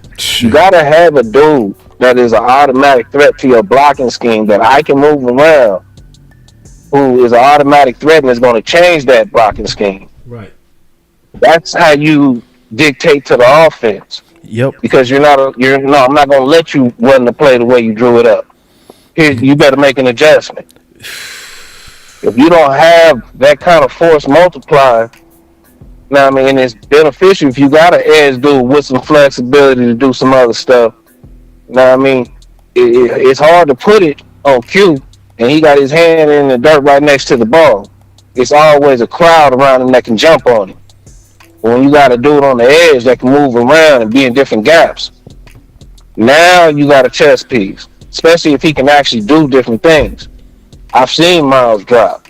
I've seen Max drop. It's a few guys out there that can do it. You know what I mean? And since we is talking about being in 3-4, it's going to require that he does it at least a little bit. You know what I mean? DeMarcus Ware got to pick on Peyton Manning as a rookie. You need a dude that can jump out and do some shit like that every now and then. Yeah, he'll pass rusher, but don't slip and think you just going to get over when he do drop. You feel me? Facts. You got to have that. Yeah. You got to have that. Hold on, let me answer this question. Let me answer this question. Common Sense said, boss, who do we need to tag to ask why Morris not viewed as a Mike? To me, media people. Because, see, you want to tag media people and ask that because that may prompt them to ask Jerry and them or Shotty, you know. So, to me, like, the way they would do it is at everybody. Clarence, Calvin, Jane, No C, and just say, hey, real quick, can one of y'all answer this? Why is Morris not playing on the inside? You know, so anybody that can make one of them media people ask them, yeah, because I'm not, you know, because they see Shotty go make up some shit. He could be, it's the long arms and shut the fuck up, man. It's like, and I don't mean to talk like that with Shotty, but like, no, man. No, man, we saw Morris on the Zimmer in that inside, and that boy looked good, bro. He looked real good. He looked real good. And Zimmer flat told you, in all my years of coaching, this might be the smartest linebacker I've had. He's picking this stuff up fast. He just needs to see it a few times, you know what I mean? But he's picking it up cerebrally. Okoye he told y'all that coming out of camp. Okoye said, bro, that Zimmer was calling up there like, what are y'all doing? Nah, that's crazy, bro. Like, that's also love. You feel me? Dude don't got nothing to do with the organization. He like, bro, wait. I scouted this dude. I do this. I've been doing this for years. He's special, bro. What the fuck y'all doing? That's what Zimmer was basically doing. Like, what are y'all doing with Morris, bro? What is this?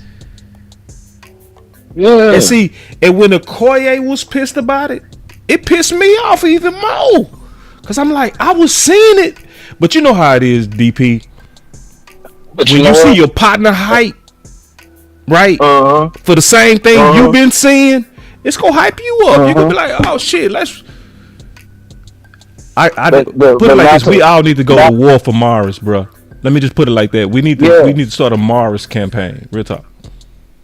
And check this out. This is what I'm gonna say. Not like I'm trying to toot my own horn, but just as a case. For the last 2 years, the dude was here. I was coming on defending. Folks were like, why we keep re-signing J. Lou? What happened the first year he was gone? Felt it. Yep. Know what I mean? That's what I was gonna be when Maris is gone, bro. Yeah. We're gonna look up and we're gonna be like, damn. Yeah. Why we ain't? I had that feeling too.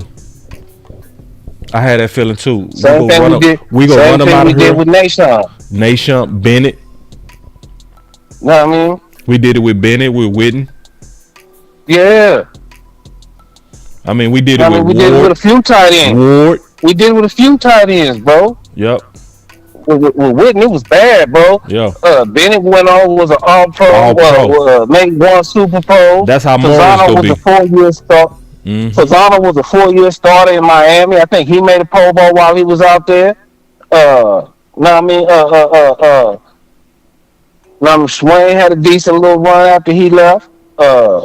Everybody, man, it was a bunch of dudes under Witten that we was just like, But that's what I'm getting ready to say, though. We got a bad thing about we only look at a player once. And we just make our mind up about what he is. And I think in their mind, they just made up their mind that Maris is just a fill-in linebacker, bro. And we're going to miss out on something special because we're not giving everybody a fair look. Right. But yeah, DP. But I'm kind of glad that's why we got a whole new coaching staff. I hope a whole new coaching staff get their eyes on these boys and be like, hey, man, hold on. I hope so, bro. I hope so. I hope they got enough nuts and enough sense to do that and say, nah. Yeah, that sponsor should be real, though, man. That sponsor shit, that should be real, though. I hate that shit. That's another word for politics. Yeah. Sponsor. Shut the fuck up. Yeah. Who the better dude? Yeah, that's just a particular. No that's just a particular. Fuck out of here, bro. That's just a particular brand. That's all. Yeah, I hate that. But you know what it is, I bro. Sponsored Everybody. I sponsored. Shut up. The word sponsor sound like politics. You just like a. Yeah, but we both know it's real, bro. It's politics on teams from Pop Warner to college to the NFL, no, it is. bro. Yeah, it is what it is. It is what it is. You're right. It is. Yeah. Very few teams don't function without politics. The best ones don't, but you're right. It's mostly there. But DP, let me close this out, it's man. gonna be some for him. Yeah, it is. All right, good bro, call, big dog. OG DP. Yep. I want to close this out with this, man. You know, I'm gonna keep it so real right now. I don't feel like playing today. Dan Rogers said there's been a lot of back and forth recently between Cowboys content creators. I'm not sure what's going on, but debates are part of the game for us.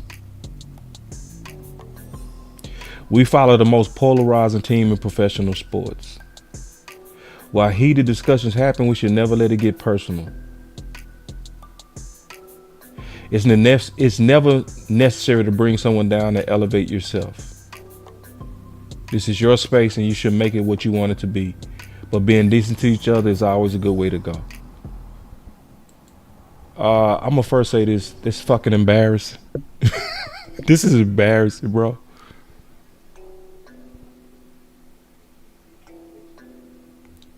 But I'm also gonna not let people single out content creators like we the only ones that box. Huh? Can I keep it real too? We not the only ones that box in these streets. I'm not gonna let people try to make us be like, those content creators are fighting. Y'all be fighting. Like we ain't seen fishing and Patrick No C get at it sometime. Like, come on now. Yeah, come on now. Now this is one thing. Listen, y'all not finna make us the Negroes, if you know what I mean. Those violent content creators, y'all not gonna do us like that. Listen, now, Our fights might be a little bit more violent. Why? Because we freer. We can swing more punches. Yeah, we're free. We don't work for nobody. So we go when we swing, we're swinging, dog. Yeah.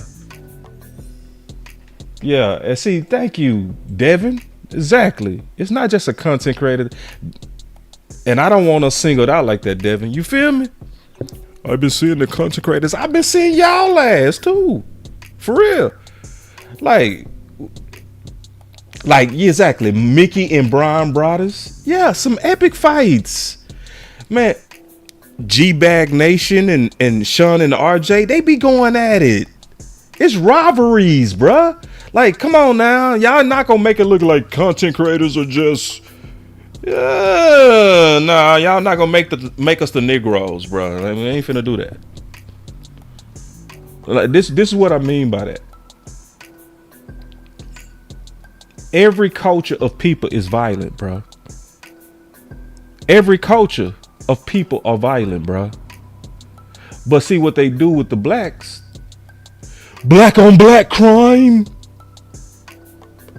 Y'all kill each other. Yeah, 90% of blacks kill blacks. That's true. But guess what?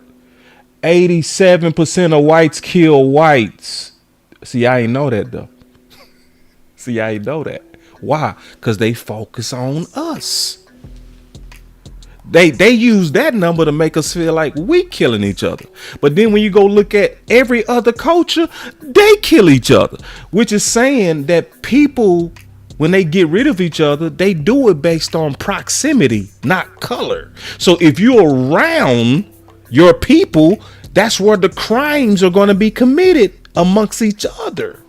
Y'all not finna do us like that as content creators. Y'all are more violent. Y'all, we kind of are a little bit, but it's because we're free. But we ain't no different than nobody else, though. I'm not gonna even let it be like other people are civilized and content creators are violent.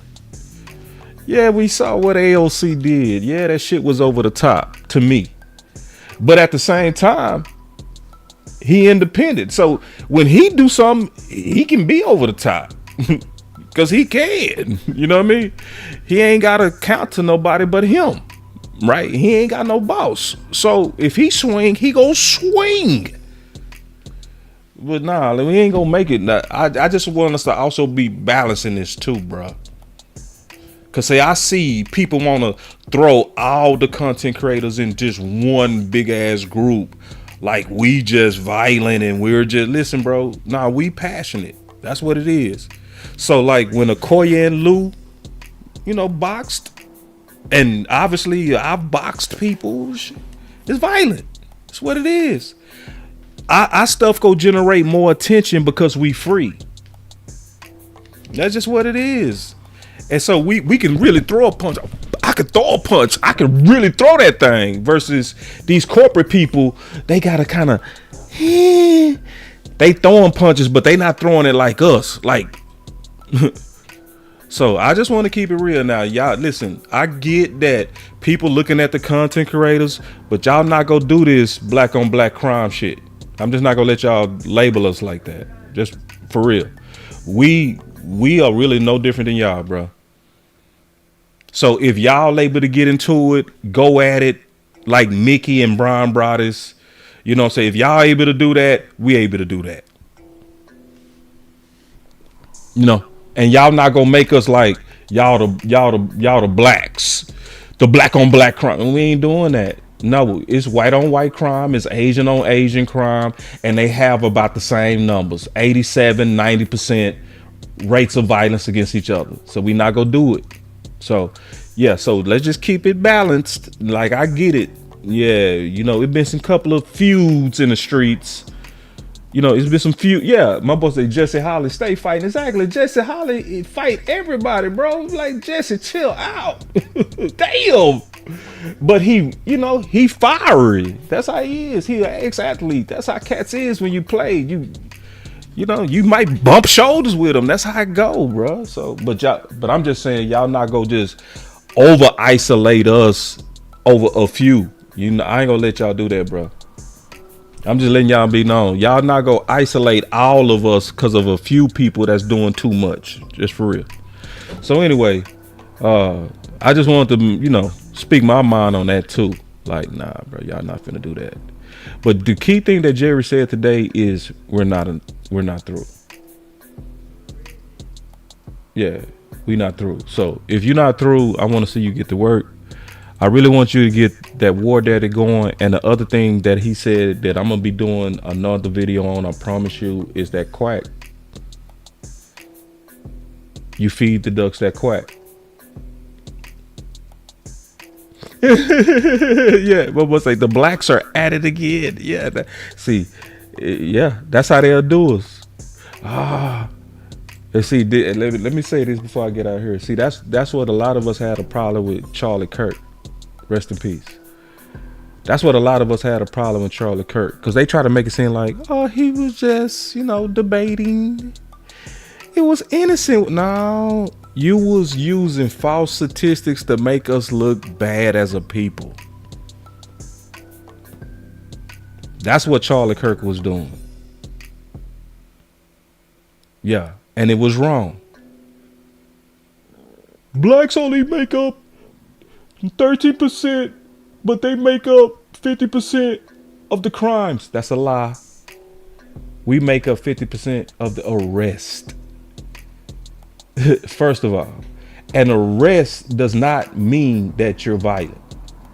Likely that means that you're targeted. Because then if you also look at the other side of it, we also make a majority of the exonerations, meaning we arrested more than most people falsely. But when you're painting this picture that you get these people that develop this superior type of complex because they've been hearing Charlie Kirk tell their people, see, we are civilized. Those people over there, they're violent. They're violent. Nah, that's some bullshit. That's some bullshit. So you got to be careful when these people try to label us, bro. Yeah, and they'll label it to cause and then people be believing that stuff. They be believing we're better as a people than your people, and at the end of the day, you're not. Like, no people is better than the other. Period. Like, your marriage should be based on you individually and not you and the color that you're trying to come under to claim greatness. No, you are great because of what you do individually, not because of whatever color umbrella you snuck under. Straight up.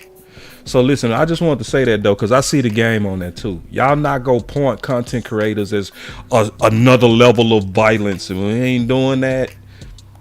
We box like anybody else. We're passionate like anybody else. The only reason we might have more blood is because we're freer. That's it.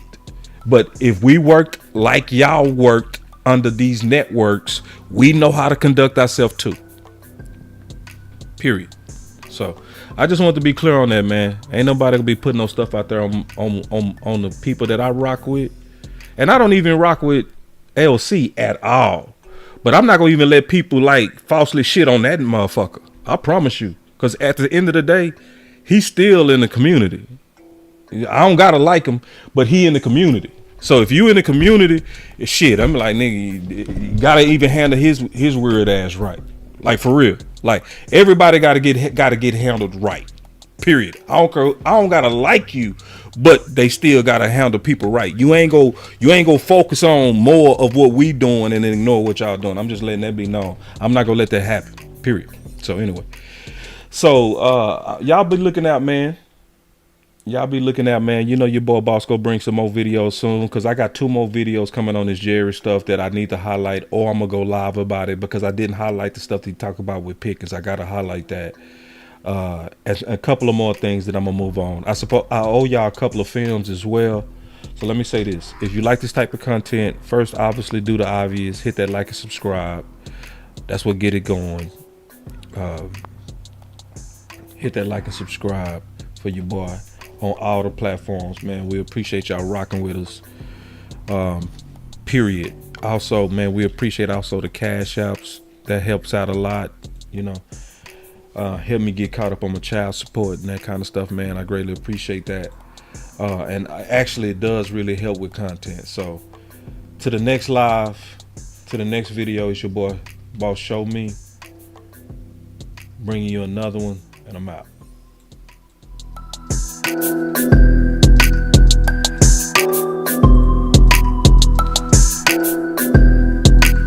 Jerry said we ain't through. I need to see. Show me, Jerry. Show me.